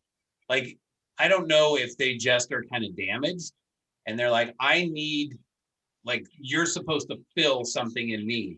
And when you're giving some of that to the kids, they get jealous. And that, I don't think, I just don't know that you can be in a healthy relationship with somebody like that. I don't know that that's the parent's problem. I think that's the other person's problem. I agree. I agree. I think if somebody is trying to say that their needs are more important than the needs of the kids, that's the red flag on my side. If they can recognize that the kids have a certain level of needs that they need to be attentive to, and once those needs are fulfilled, then you can have you and you time. Shasta, it sounds like your perspective on this seems to be more internal and that you're projecting this on other people. Yeah. Okay. It is, but it's still a worry to me. What has given you this perspective? What experiences have you? Just reading on Facebook, on the different threads, and how, kids are important, and they should be important.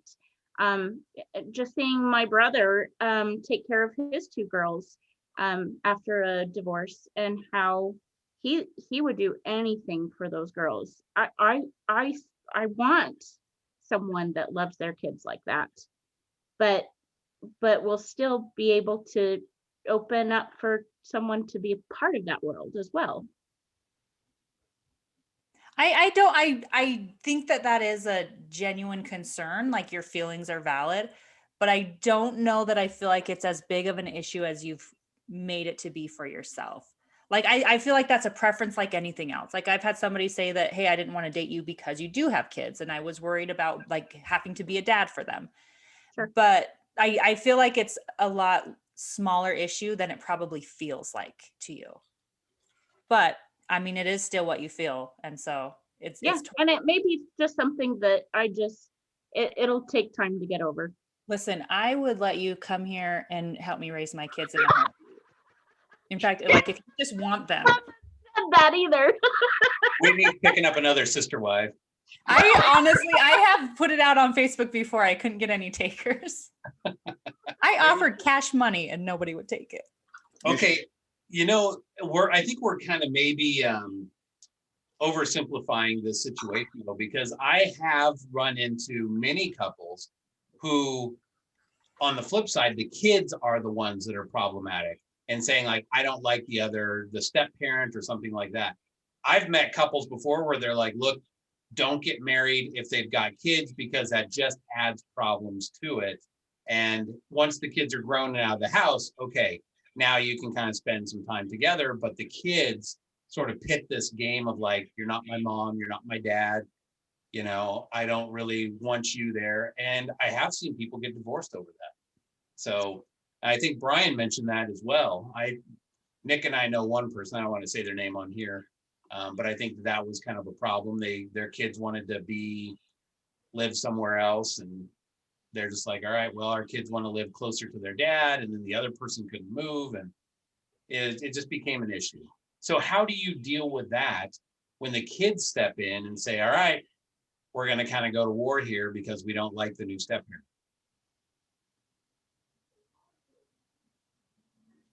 Crickets. I will say, I feel like this is one area, like, if there was a reason that I feel like I should get married sooner than later, like, because I'm pretty sure I'll be single forever. But if there was one reason I was like, maybe you should get married now, like, my kids love everyone. And I mean, they're pretty good kids. But if they came to me and they're like, for whatever reason, like, I don't like this person, like, that would be a big red flag for me. Right. But like, that wouldn't just be like, okay, you don't like them, like, they're out.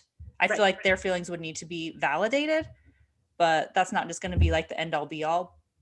Yeah. And I think, and I mean, as they get older, then that could definitely change and it could make it more difficult. But at the same time, like, if one kid is just digging in and just like being an a-hole, that's going to make it hard for a relationship. Yeah. And that's a lot to ask from somebody else to be like, hey, I want you to just come here and just take it while my kid's a jerk to you. Right. Yeah. Yeah. No, I think Celeste said it too, in her comment. Kids need to be validated, but they don't have veto power. But I mean, it has to work. It has to mesh well. Otherwise it won't work. I think really at the end of the day, it's probably more of a good excuse to date them for a long time. date them, know their kids, have their kids know you, like everybody's on the same page, like, all right, we're going to move forward with this thing because everybody like clicks, or at least everybody's in agreement. That way you can't just come in like, well, I dated your mom for 2 months and suddenly here I am, and guess what? And we've had somebody on the show before, I don't want to mention any other names, but their kind of idea of being a stepfather was, well, now I'm the man of the house, and so I'm going to lay down the law. And I think that probably goes over like a turd floating in a kiddie pool. Like that's when people want to bail, you know, they don't want to be a part of that. And for some reason, people think that that's the way to do it. Like, I'm the authoritarian, I'm the man of the house, here I am, and I'm going to like impose my law. Like, That's not gonna work in my house. yeah, that's just, I don't think that's going to work in hardly any houses, but yet some people still want to do that. So They need to realize it's 2021. Like, we don't live in the 1500s. So if you're I think they got married by clubbing them over the head and dragging them off by their hair, you know? if you're looking at dating somebody, you want to date them and get to know them. So at what point do you think would be the appropriate time to introduce the kids into your guys' relationship? Well, I wouldn't want to do it late. Well, Yeah, in the comments, somebody had mentioned people that won't let you meet their kids until you're engaged. Like, I feel like that is too late. No way. Nope. you're marrying a family. You're not marrying a person. Yeah. That's one thing that I think people need to understand, is that it's not just one relationship that you're marrying into. It's multiple relationships. Right. And the one that matters the most, I would say, is the person to your spouse. All the other relationships are important, but to the spouse is the most important. And Agreed. once again, in the comment section, we can see that I am right. My kids have met a lot of my male friends, and they've met people that I am dating. They don't know that. They just know them as a friend. Yeah. But I feel like I would rather have them meet people and interact and see how that goes before I even really consider dating someone seriously. Like, and I mean, I know maybe I've just got lucky. Like, my kids just love everyone and it always gets along, but that's not necessarily the case. So I'd rather have a meet and be like, okay, yeah, like this is something that could be a possibility. And then we go forward. When you have your kids meet your dates, do you say, guys, okay, is this the guy you think mommy should tase? No. Okay. So they I'm don't just know like, about hey, we're gonna go and do this fun thing with one of my friends and their kids, and they're like, okay, cool, and then we all go do this fun thing. the fun thing being you tase them, or you want to tase Maybe. them. Just period. No, like Well, we've no, gone they're in to charge people's of the houses for pepper dinner, and they've like play outside while the grown-ups sit in and eat dinner. Or we've gone down to Utah and like gone to Lagoon or gone to see the Christmas lights or what. Like, we go and do things just like as a group. A lot of times my sister will come, whatever, like it'll be group things. It's not like, oh, look, we're going to be in love and we're this. And then you guys are, no, we don't do that. But they have met a lot of my friends, dating or not. And honestly, they get along with everybody and they get along with everyone's kids. So Yeah. I'm probably not the authority on answering this question because I'm like, I don't know. It always goes well. So Diantha asks a question: how would you want a guy to approach you or meet you since you live in Mountain Home? Are you is your primary way of looking for guys in the Facebook groups, or what are you doing to kind of put yourself out there? Yeah, I mean, the Facebook groups are one of them. I'm part of a couple of Marco Polo groups, but they're mainly just, friendly. It hasn't been, in the prospects of dating per se. Don't give up on that. There's plenty of people. Are you interested in dating? Oh yeah. Are you like actively looking, putting yourself out there? I thought I was. Do you ask guys out? I have in the past and I've been turned down, and so that just hurts my ego. Okay, when you say you've been turned down, we talked about this last time. Was it like a harsh, like, no thanks, you're not my type, or was it like, hey, I'm like in a relationship, but you know, I appreciate the offer? Like, how did you get turned down? Yeah, they said they were interested in somebody else. Okay. So, Well, that's nothing personal against you. yeah. No, but it still hurt to just be rejected. I hate rejection, and I don't think anybody else likes it either. But you know, That's true. it's something you have to get over. So you're like, okay, I'll just leave this to the guys. They can deal with all the rejection. Are you kidding me? I feel like the more you ask, though, like the easier it gets. Yeah. Haven't you seen all these old guys that ask all the young girls? It's kind of law of averages. They're thinking, I'm going to hit on them eventually. Hey, now that reminds me, I was hit on by a colonel when I was I Was was it last actually name Sanders? Okay, sorry, that was.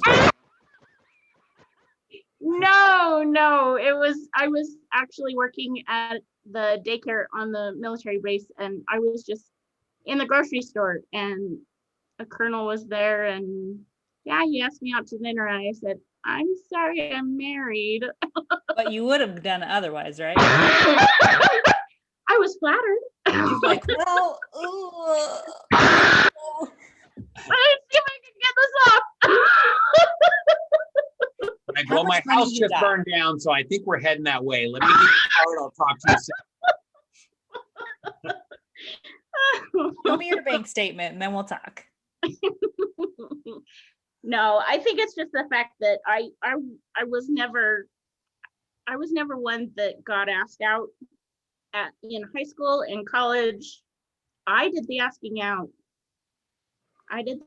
Otherwise, I didn't date. Did you ask your ex-husband out? Yeah. So you're the one that kind of like led him down the road then. Oh, thanks. Yeah, it's all my fault. All your fault, Shasta. I hope you regret it. I think I heard that a lot in my marriage. It was all my fault. It was all my fault that he had to be hospitalized. It's definitely not. I was trying to think of this in the sense of you were talking about how you don't want to pick up guys because you're afraid of getting your ego hurt and everything like that. And I think that there's guys, for the majority case basis, were always, being told by our friends, by our male figures in our life, what's the best way to pick up a girl, and things like that. So, but I don't know how many women like have this, how do you pick up guys? So I was just reading Cosmopolitan real quick. And here are the top 10 ways that they say that you should be picking up on guys. So make an offhand comment that forces him to ask a follow-up question. A good way of doing this is saying something like, I just saw the weirdest thing. Guy will follow up. What'd you see? Okay, not a good way of saying this. What time is it? Well. Okay. I don't know about the offhand comment, but the second one in this, I think we talked about this last time. Guys are kind of oblivious to the fact that girls are hitting on them half the time. Guys are oblivious to signals. Girls like to throw out these things like, and I've talked to people about this before. I don't want to mention any names, but she's listening right now. And it's like, well, I made it pretty clear in this signal that I sent. Like, did you actually say the words like this? Well, no, but I don't know how any more clear I could make it. Like, if you said the words, that's how you can make it more clear. It's like, it's this game of like, I'm going to send out this signal and somehow it's going to bounce off of that tree and this rock and they're going to get it. And it's going to totally make sense. Okay, and we're guys, we're freaking signals are still very clear. Some signals, but girls like to play the signal game of like, I've sent out that signal. You just totally shot me down. Like, what signal are you even talking about? Yeah. I mean, unless you're flashing your boobs or something, guys are like, oh, okay. Now I get it. Okay. And sometimes even when you are flashing your boobs, we're still like. Even then, sometimes it's like, she just want a one night stand? Like, no, she's interested in me. Oh, okay, got it. Like, guys, we're dumb. Like, we don't like to play the games. So. this is me flirting. Hello. Yes. I like the compliment his shirt. If you hate his shirt, compliment his watch or something. If he's not wearing a watch or a shirt, compliment his hair. If he's naked and bald, rethink your choices. Yeah. Hey, I noticed you doing some Tai Chi naked hard. I really like how you've waxed your butt crack. So what are you doing on Friday? You know what? Or maybe I noticed you didn't wax your butt crack. What are you doing on Friday? I can help you out. Ooh. Never underestimate the value of a good wax butt crack. It'll start I ever growing tell you back I in. waxed? Once you What enter, you're saying is I just need to be blunt and just say, hey, let's date. And if he says no, move on. Some people literally some people get it. And they're just like, all right, guys just need to have it spelled out for them. Seriously. And we do. We're just kind of that way. And I've had people approach me in like weird roundabout ways where they're like, so I noticed that you like the Denver Broncos. I'm like, yeah. Like, so my uncle likes the Broncos too. Okay. Like, you kind of get this idea of like, all right, I kind of think she's trying to like approach me, but like just say the freaking words. Like, stop this. Like, okay, it's one thing to make conversation. It's good to make conversation, but at some point, take the conversation in a way that's like, hey, I think you're cute. You've got a great smile. Or, gee, I like that you don't have toenail fungus. Whatever Okay. it might be. But in this situation, it sounds like she is trying to make conversation. And I'm assuming these aren't really your answers. Okay. But if they were, like, you are giving her nothing to go off of. Yeah, no, okay, that was probably a really bad example. But I have had people where they're like, okay, so for example, I had a lady that like reached out and she's like, hey, I think you'd really be interested in my niece. She's really cute. Here's some pictures. What do you think? And I'm like, okay, at least I knew exactly where she was coming from, right? It wasn't her reaching out to talk to me, to have this roundabout conversation, and then eventually get back to me and say like, hey, what do you think about your niece? Because the first thing I thought when she's contacting me is like, wow, this lady looks really old. I don't know why she's contacting me. But hey, I've had that happen before too. Like, you're in England and you're really old. I just don't think we're going to be a good match. You know, not the first time. Call me crazy. I just don't see it working out. Gotcha. So I feel like I am probably overly flirty. I have people that come to me and they're like, oh, well, I thought you were interested. And I was like, oh, like, sorry, I wasn't. But like, I'll be flirty back and forth. And then eventually, like, if they aren't not eventually, like fairly soon, if they're not like really picking it up, and then I'll be like, hey, why don't you ask me out? Or, hey, do you want to go to lunch? Hey, when do you want to get together? And sometimes they say, oh yeah, I'm not interested. Or some people be like, well, I don't want to date you because you're Mormon. And I'm like, well, that's dumb. But you keep asking, most of the time they'll be like, hey, if all we got to do is go to lunch, like that's harmless. So what if you knew it was a law of averages, and if you asked out 100 guys, one of them would like be a great match and you would like really hit it off? Would you ask out 100 guys? Would you go through that if you knew that like out of that 100, there's one in there somewhere? Would you take that risk? Somebody with a good 401k and retirement package. I mean, and honestly, I feel like 1 out of 100 is low. Shasta, I bet if you asked out 100 guys, more than half would say yes. Yeah. You're funny. Seriously, I think Whitney's probably right. I'm dead serious. I Listen, think the most point people is, are just lonely. Like maybe they're not willing to commit. Like I'm not willing to commit to people, but I'll still go on a date with them. I want to see the numbers. People like company. Whitney will only commit to someone who is a serial killer and willing to be tased. That's like for standards. Yeah.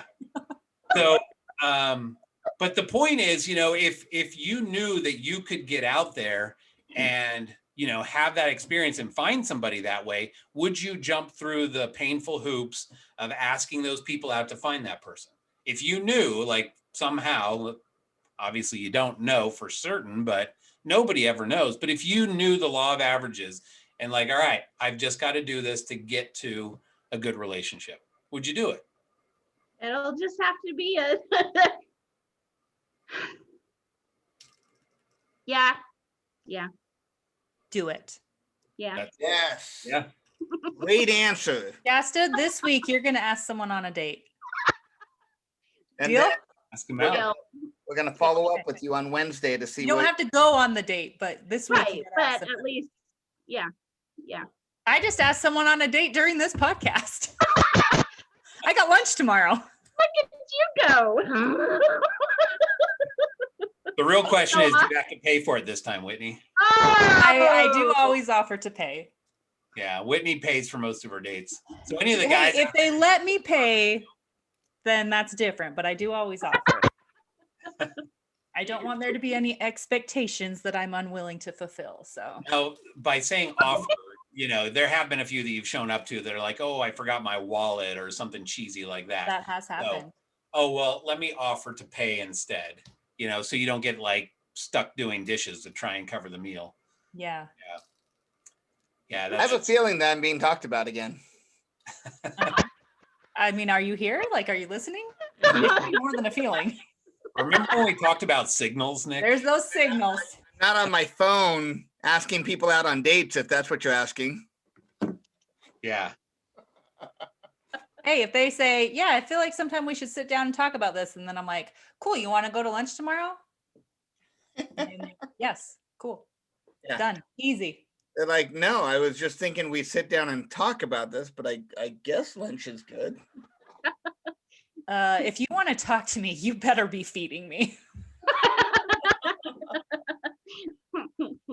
I love food. All right. So Shasta, my feeling is that there's plenty of guys out there who would love to date you. And we've gone over this a million times, if we've gone over it once in the podcast, that people just kind of want to have this sort of game going on, like girls don't ask guys out, guys don't ask girls out. For some reason, people do not know how to communicate back and forth with the opposite sex. We got married, we had kids, and I don't know what happened, but during all of that, they just completely forgot how to talk to the opposite sex. So there are guys that complain about this. There are girls that complain about this. I would just say, go for it. Go for it. If a guy has kids, don't let that even stop you. Meet the kids, if you guys are getting serious eventually, and, just kind of take it one step at a time, but don't let that kind of set your standard right from the start. Don't let it preconceive you to thinking that it's just not going to work out. So I'm going to be honest with you right now, and maybe this is just going to make me sound so full of myself. I don't mean it that way, but maybe I am. I don't know. I basically just go into every situation assuming that like everyone likes me. And I know that's not true. And most of them probably don't. Who knows? But I'm just going to go into every situation thinking they like me. Because I also go into every day telling myself that I like me. And maybe they don't. And maybe they knock me down. But honestly, who cares? Like, if they don't like me, then I'm like, move on. I'm going to go to the next one. And you know what, Shasta? Like, everybody likes you. Like, I comments, like, everybody's like, oh my gosh, I am in love with Shasta.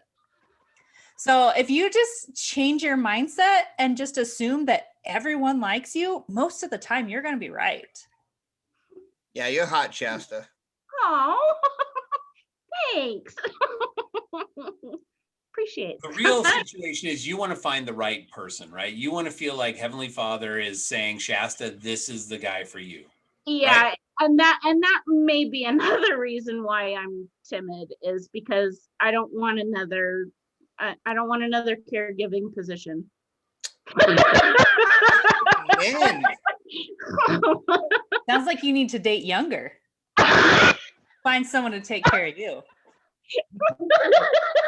In more ways than one. All the ways. All the ways. Yeah. I just gotta suck it up. So Shasta, when I was single before and I had no kids, I had the option between, I was still young enough that I had the option between women with kids or women with young kids. And I was like, okay, I'm just going to be open across the board. You are not as young as I was. I was 29 when I made that decision. You're 38. Do you have hey, you have 2 kids. Awesome. I can work with that. Oh, you have 6 kids. Great. Listen, this has been fun. No, I don't care. I love kids. All right, nice. Looks like we got a question for you here, Shasta. Would you be willing to have a long distance relationship should one arise? AT&T style. Or do they have to live in Mountain Home? No. Honestly, with my ex, I'm trying to reach out and touch you. oh! No, because I lived in Cuna at the time, it took 45 minutes to get to each other. And so we'd visit each other on the weekends. So, I mean, we'd text each other, we'd email each other. So, I mean, I've done it. It's not been as far as, say, across the country, but yeah, I don't have a problem with that. The big thing is, I mean, here I am just starting a new position. You know, I can't go anywhere soon. I mean, I'm still working on my degree, and I would say you're worried about the ancillaries. If it's right, let Heavenly Father worry about all those things. True. If it's going to be something that is like a good situation for you and for them, and it's going to like be a good fit, don't worry about all that stuff. Just worry about step 1 and let Heavenly Father worry about all the other details. So, yeah, right, don't like try and climb the entire mountain in one step. I think Just that's take step 1. yeah. I try to think too much in the future, I guess. You know, So I don't have want a question, because I feel like this comes up often. I feel like there's kind of like two schools of thought around dating. There's the people that feel like I'm not even going to talk to you or give attention to you unless I feel like I'm going to marry you. Like I'm not going to even waste my time going on a date unless I think that there's something there and we're going to get married. Or there's the ones that are like, yeah, like I'm going to date around and meet people, and if it doesn't work out, like we're friends or whatever. Which camp do you fall in? Oh, I totally overthink. Totally overthink. It's bad. shut up. I would have never guessed that. Get out of here. Little sarcasm, I slide. What? No, not for me. Yes. Hey, I am an overthinker. I overthink everything. Yes. But like the people that are like, yeah, I'm not even going to waste my time speaking to you unless I think we're going to get married. I'm like I can't comprehend that thought. Like Yeah. it doesn't make sense to me. Yeah. Why not? Why not just make friends? I've made lots of really great male friends over the last couple of years, and they're going to be great husbands and they're great men, and I've learned a lot from them, and I value our friendships. They maybe aren't great for me, but I'm still glad that they're in my life and I still love them. True. So like, why not? Why not just make a friend, go on a date? If it works out, great. If it doesn't, oh well, on to the next. Yeah. You make it sound so easy. I recently came across a TikTok because we always got to bring up TikTok.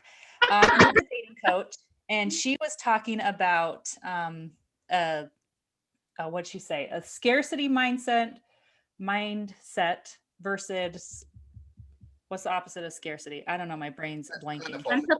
Plentiful. Yeah. So she's saying scarcity would be like if a relationship doesn't work out, or if you get turned down or whatever, like you feel like that's it. Like there's nobody else out there for me. Like I'm done. Like I have to make this one work because that's the end of the road. As opposed to plentiful, and then you're like, oh, if that doesn't work out, whatever. Like, well, you just go find another one. True. I feel like I live in a scarcity mindset. I'm like, I'm going to put everything into this, even though I know it's not right, because like, really, that's it. That's my only chance. Yeah. And then I heard, I'm very toxic. Why do you think I'm single? And then once I heard this TikTok, then I was like, you know what? Like, why? It is plentiful. Like there was one that didn't work out, and then another one comes along and another one comes along. So I'm trying to change my mindset around that. And I feel like maybe other people might also need to change their mindset, because there's so many fish in the sea and they aren't all trash. Some are, but they aren't all. They aren't all guppies. Yeah, there's lots of great guys out there. No, you're right. You're right. So I would recommend giving yourself a plentiful mindset. There we go. Well, tell you what, we're kind of coming up to 12:10 right now on my side of things, which means that we're coming up to the end of this. But I recently just got a cool little app, and it's got a variety of different games on it. And this one is Would You Rather.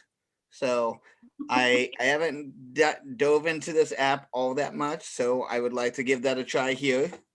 So let's see what we have here. And we can go ahead and we can throw this out to Everett, Whitney, and myself, and you as well as we play. I'm worried this is going to be like, would you rather mow the yard or trim the bushes? Like, okay. Hopefully they got some risque questions here. We can make this work.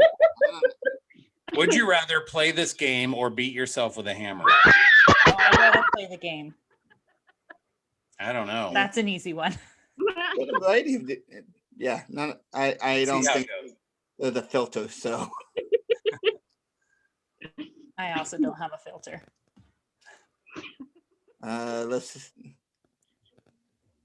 Well, now that you put that on it, Everett. Yeah, Nick's looking at the questions like, oh, my God, lame.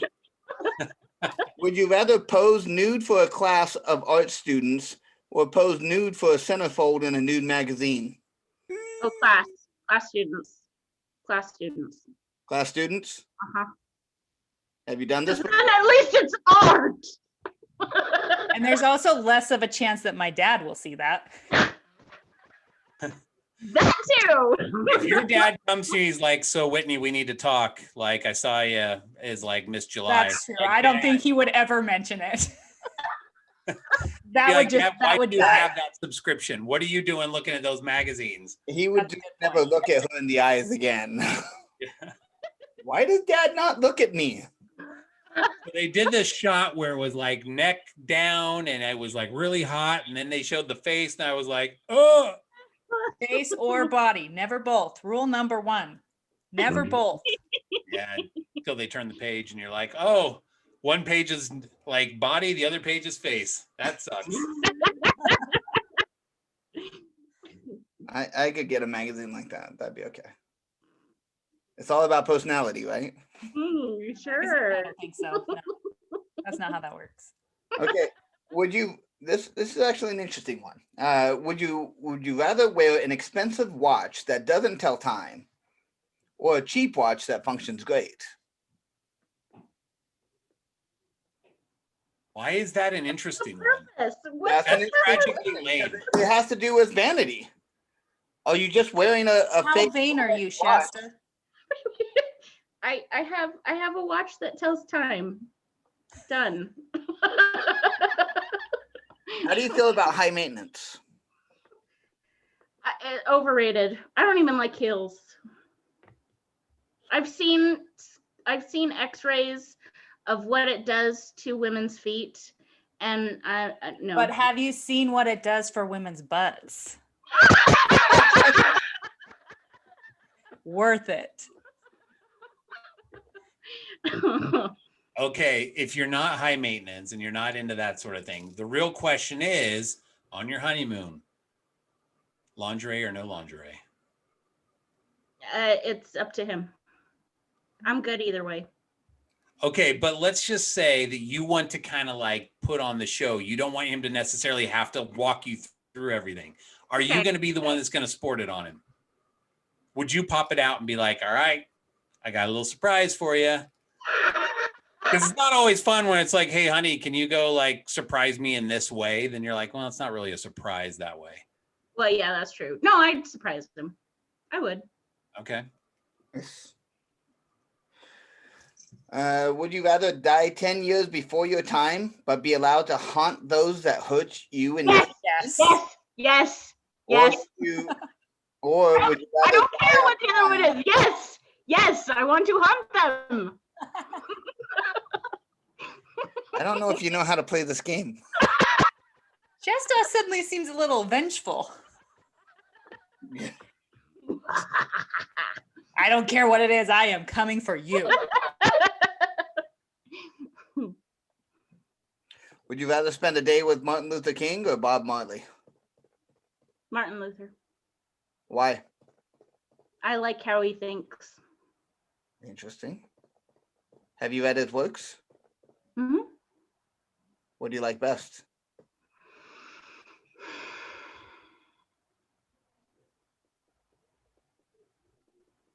I don't know. Okay, that's fair. It's kind of hard. I mean, it's like, what's your favorite color? Mm.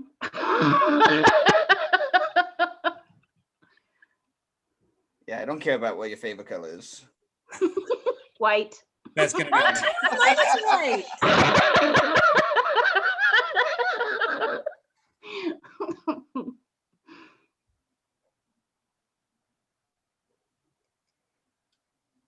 Would you rather people not take you seriously or always be afraid of you? I think number one is always the case. That one's already accurate.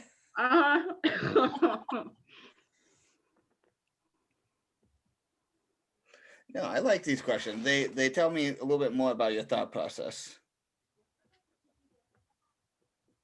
Except for that one. That one. okay. Yeah, So go for it. no, go ahead. Go ahead with your question. I was gonna say, would you rather be divorced 3 times or never get married?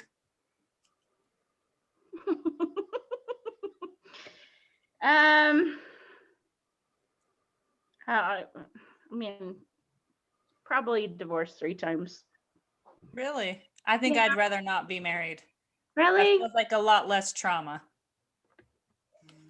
Well, I see where you're going. I see where you're going with that. I guess it would depend on the trauma, but I don't know. What do you, Do I have to pick? I mean, 3 divorces would also come with a lot more sex. This is my motive. I've known people who have gotten married and then gotten divorced and never consummated. Ooh. Ugh. What was the point? Well, they tried, but their ex kind of just a little too much and couldn't get it up. Honestly, it was just a problem. So, yeah, kind of sucked. That's a no-go. what do you think about public display of affection? Love it. Yeah? Love it. My ex hated it. I hate it. Hated it. Absolutely hated holding my hand. Holding hands even? Hmm. That sucks. Wow. If holding hands was the limit, then I can't imagine anything else that'd be happening beyond that. It was a Sahara desert unless he was high. Wow. Yep. Then was it plentiful? Oh, it was amazing. It was amazing. Love it. Really sad that it was amazing. Yeah. So Shasta, let me ask you a question. When you're looking for guys, what are you really looking for? Obviously, we've talked about the kid situation, but what's your kind of perfect guy that you could put together? Well, obviously he needs to love libraries. Otherwise, bye, Felicia. Okay. At least he likes to, he needs to love getting busy on aisle 9, right? That's the If he can check out a librarian, he's good. So he's probably kind of a nerd. Little bit. One of the things that I liked about my ex was he was a self-taught person. He liked learning, and that's attractive to me.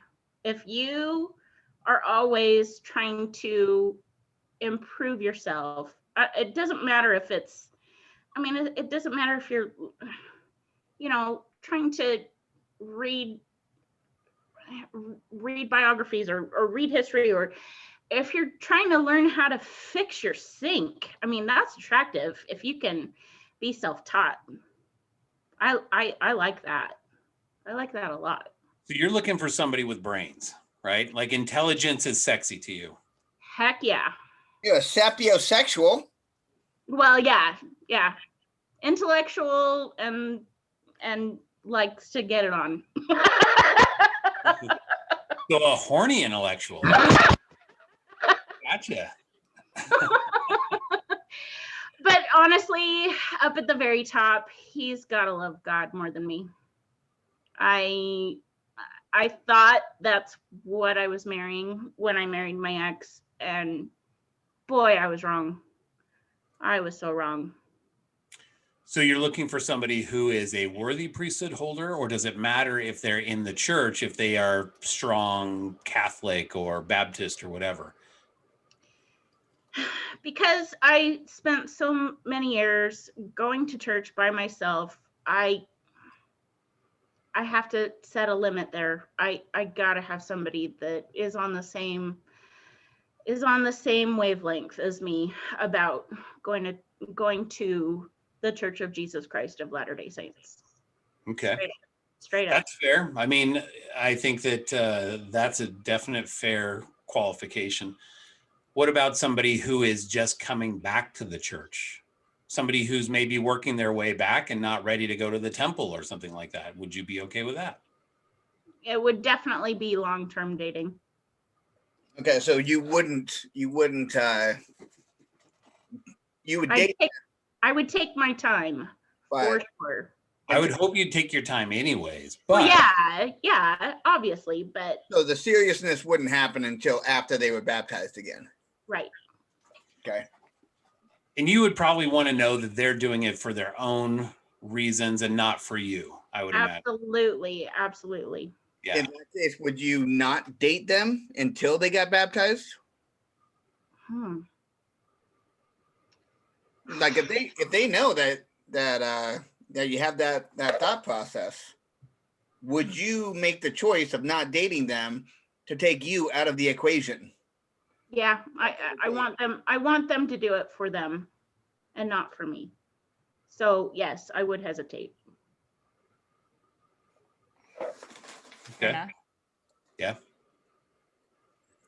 So what about looks wise? Are you looking for somebody who's like, do you care if they're bigger? Do you want somebody skinnier? Do you want somebody tall, short?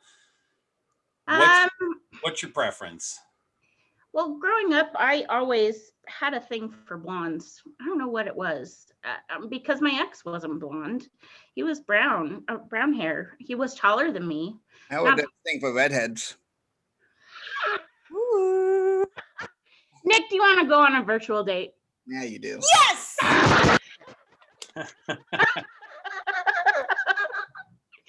Okay. I'll text you later. Good job, Shasta. Way to not use some sort of quasi weird. Just cut right to the chase. They get Tai Chi starts right now. Let's save that for the after party at least. I can tell you this with like 95% certainty: Nick does not wax his butt crack. So if that's a 100% consideration, oh, but he's got to wear the Grinch costume. He just bumped up the Well, last said 5%. waxing. I'm all about shaving. You know what? That baby's butt looked good on you.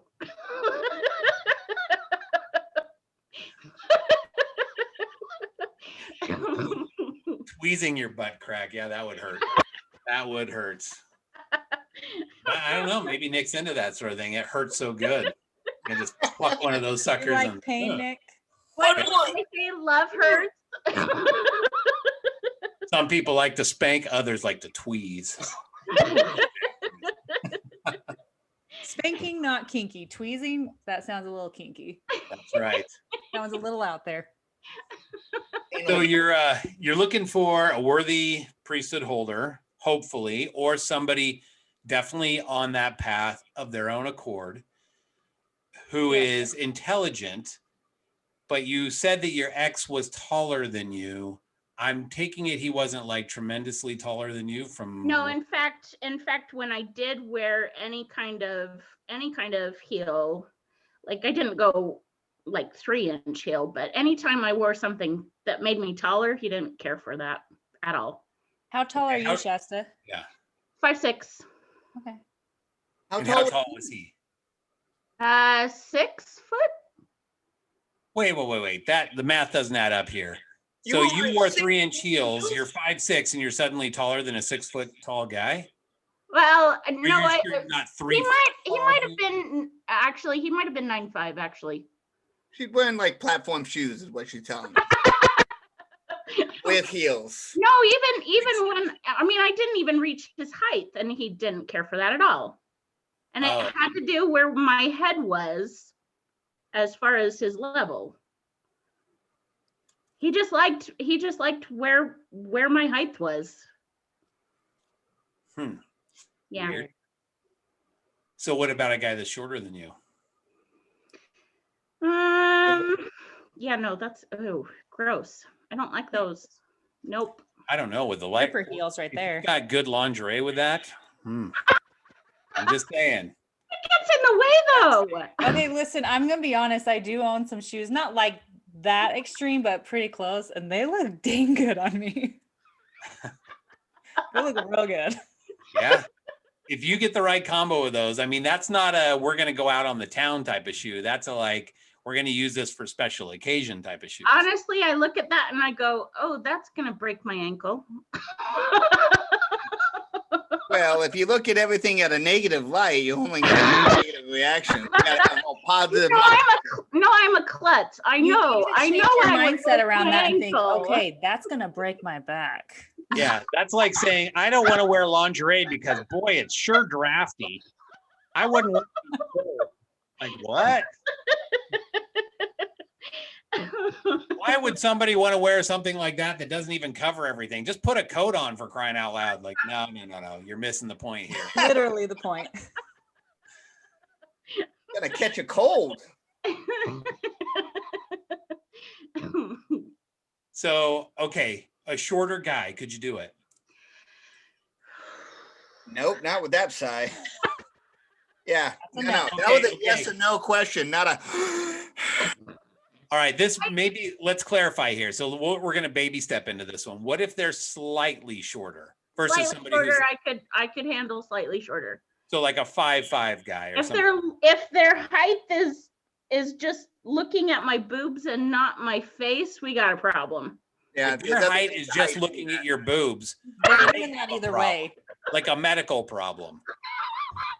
Who is that short? Where they're okay. I did see a guy one time mowing my yard that was like that, and I just couldn't stop staring at him. I felt kind of guilty, but like, dude, okay. It doesn't matter his height. He's gonna be looking at your boobs either way. That's not right. I think Man. a very intelligent person. Look at the good side on this, okay? If that's how tall he really is, you could always set your drink on his head. I'm just saying, there are uses here. Have him pick stuff up for you, tie your Oh my gosh. At that point, they're not going down on you; they're going up. I mean, whatever. I can go a little shorter, but not extremely short. Okay, so 5'5" maybe, but not like Yeah, I can 5. do 5'5". What about like 5'2"? Wait, 5'3" is my limit. 5'3" is your limit. Mm-hmm. Where were we at before? Was it a 5'3" or 5'2"? You know what I'm talking about, don't you? Nick and Whitney. Nick and Whitney know what I'm talking. Was it 5'3"? Was it 3? I think so, yeah. Okay, we just made the kickoff. All right. Okay.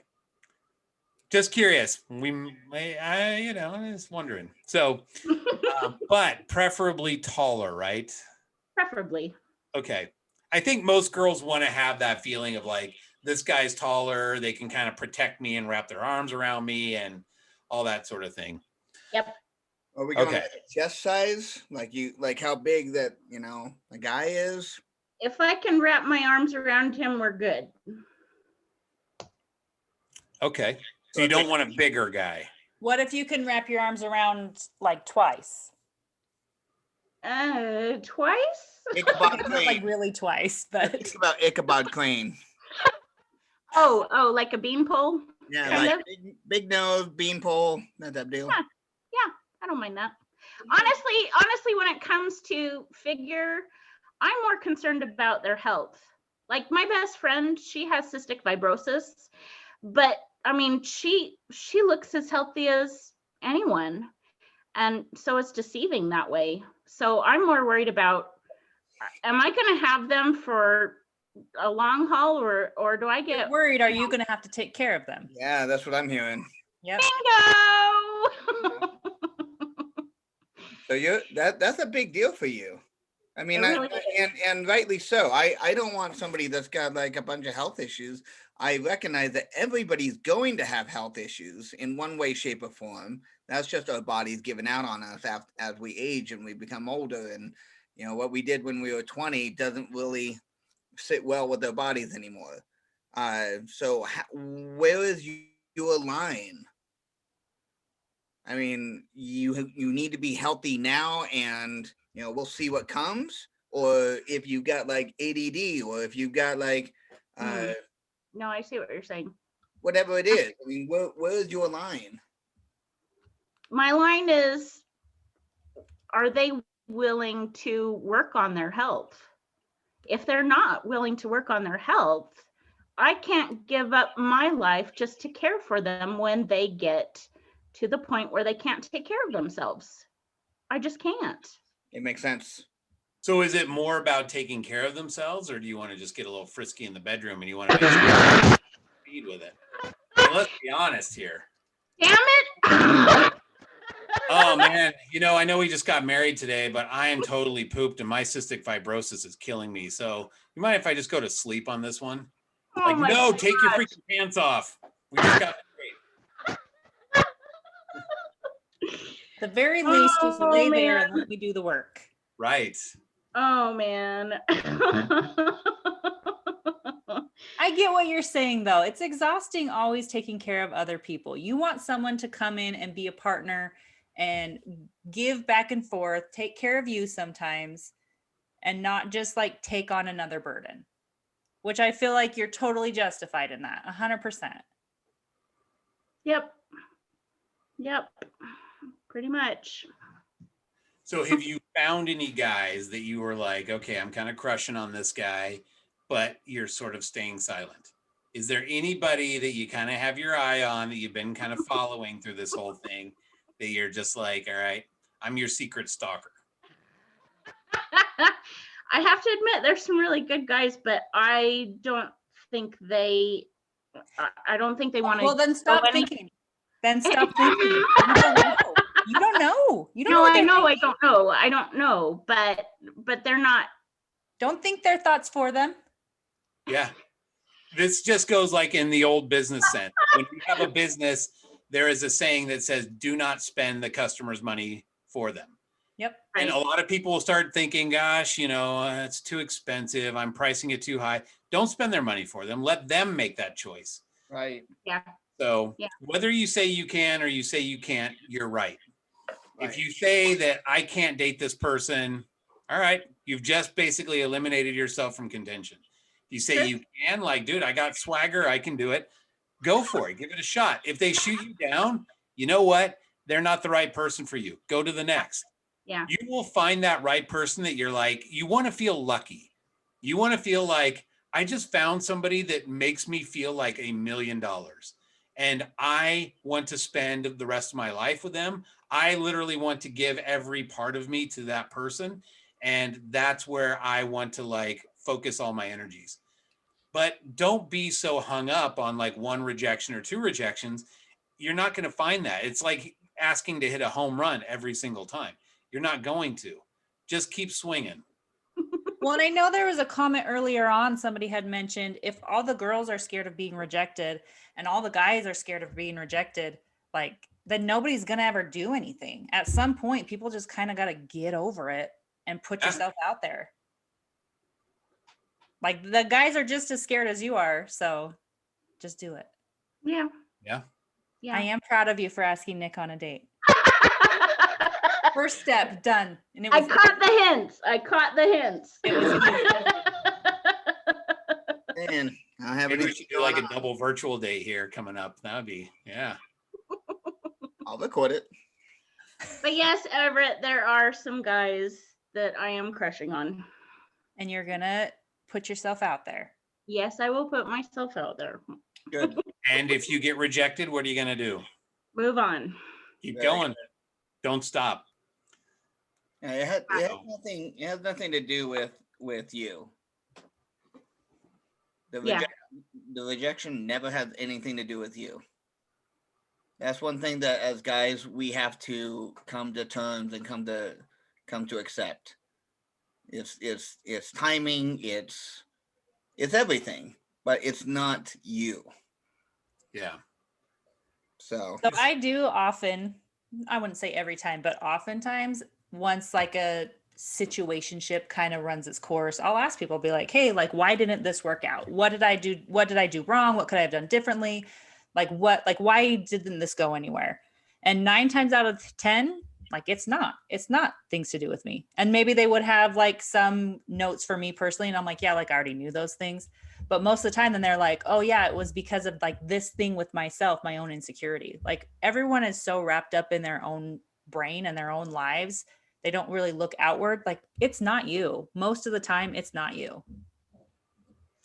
You know, I'll just say this, that in my past relationships, I've always kind of gone for it. And I've had good relationships and bad relationships. And I think this time around, I've really just determined that I'm going to turn over all of that worry about, gosh, is this going to work? Is this the right person? Is this going to like, all of that kind of stuff that everybody always pre-thinks. And I'm just going to let it go. Let Heavenly Father worry about all that. I'm going to take a step forward. And, if it works, great. If it doesn't, okay. If it works, maybe I'll take another step forward and then another step. But then if it gets to a point where, hey, you know what? I'm just feeling like Heavenly Father is saying this isn't the spot. Okay, then I just kind of listen to that. And I can't worry about all the other stuff. Like you had mentioned before, like, gosh, what if they live a long ways away? Or what if they've got kids? Or what if they like have a finger growing out of their forehead? That might be a deal killer, One of Nick's uncles in West Virginia or something. It's, Is that what you call a unicorn? Yeah. Maybe you are interested in that. We just call him Phil.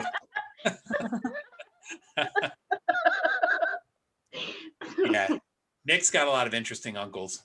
Doesn't everybody have one of those? Like, no, Nope. everybody does. I just feel like a lot of this stuff is easier said than done, obviously. Yes. It does. But like the more you just do it without overthinking it, like the easier it's gonna get. Yeah. Yeah. Yeah. I'll just replay Everett's coaching speech. Do it. Over and over. I'm not here to like necessarily coach you along, but I just think that it's sad to see somebody sell themselves short. You're a pretty girl. You've got like a lot going for you. You're very intelligent. You've been through some pain, but don't let that pain hold you back. And don't let any sort of like fears about what might happen in the future hold you back. Because if 2020 taught us anything, it's that you don't know anything that's going to happen in the future. You can never predict, So you deserve somebody amazing because you've done amazing things. And you know that. That's why it's hitting a chord right now, right? You are worthy of all of that. And don't ever think that you're not. And you will find exactly what you're looking for. Amen. Yes. Thanks. So, yeah. Anyway, I'm gonna give you a big hug right now. we love having you on here all the time in the audience, and I'm addicted to it. Some people we roll our eyes at, but when we see your name, we're like, oh. Right. Hey, I'm just glad that there's somebody crying besides me. Usually it's just me. That's why Nick sometimes ducks out early in the like after party show because he has to go cry in the corner.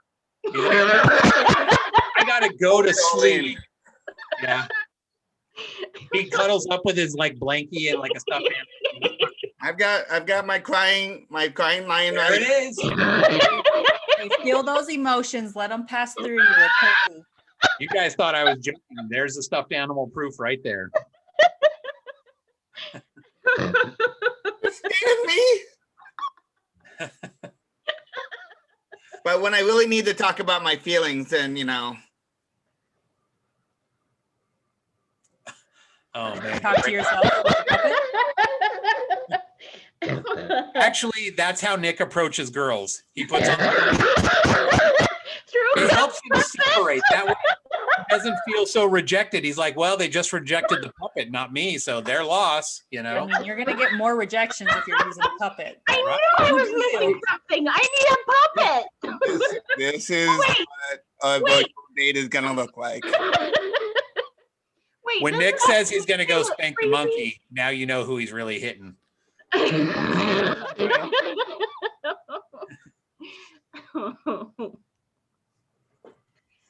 may have elementary education under your belt, but this guy.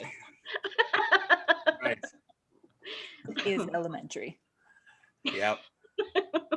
Oh, who's the naughty monkey? Yes, you are. Yes, you are. Yes, you are. I'm feeling uncomfortable. I'm not saying a lot. Show me where on the monkey he touched you. The inside. That's what's uncomfortable. That's it. I just want to know. Will you touch my monkey? Never. Are you sure? Shasta's sitting here going, and I thought Nick was smart. Oh my gosh. I laughed. I cried. It moved me. All right. Well, this has been a long podcast for us, but I think it's been a good one. I think this has been one of the better ones. Yeah. Well, I'd thank say so. you. Thank you for being vulnerable and sharing a little bit of you on the podcast with us. And teaching us about libraries. Yes. And letting Nick show his monkey on your. I'm gonna just apologize for that now. I'm sorry. Sorry you had to see that. Please, audience, come back next week. Come back next week to see more of Nick's monkey. He does magic tricks sometimes. Right. So Yeah, no, thank you so much for coming out. It's been great getting to know you, and it, like Everett said, I mean, we get to see you every week, but and I mean twice a week, but we don't really know everybody that is sitting in our audience. So thank you so much for giving us that opportunity. Thank you. This was fun. Yeah.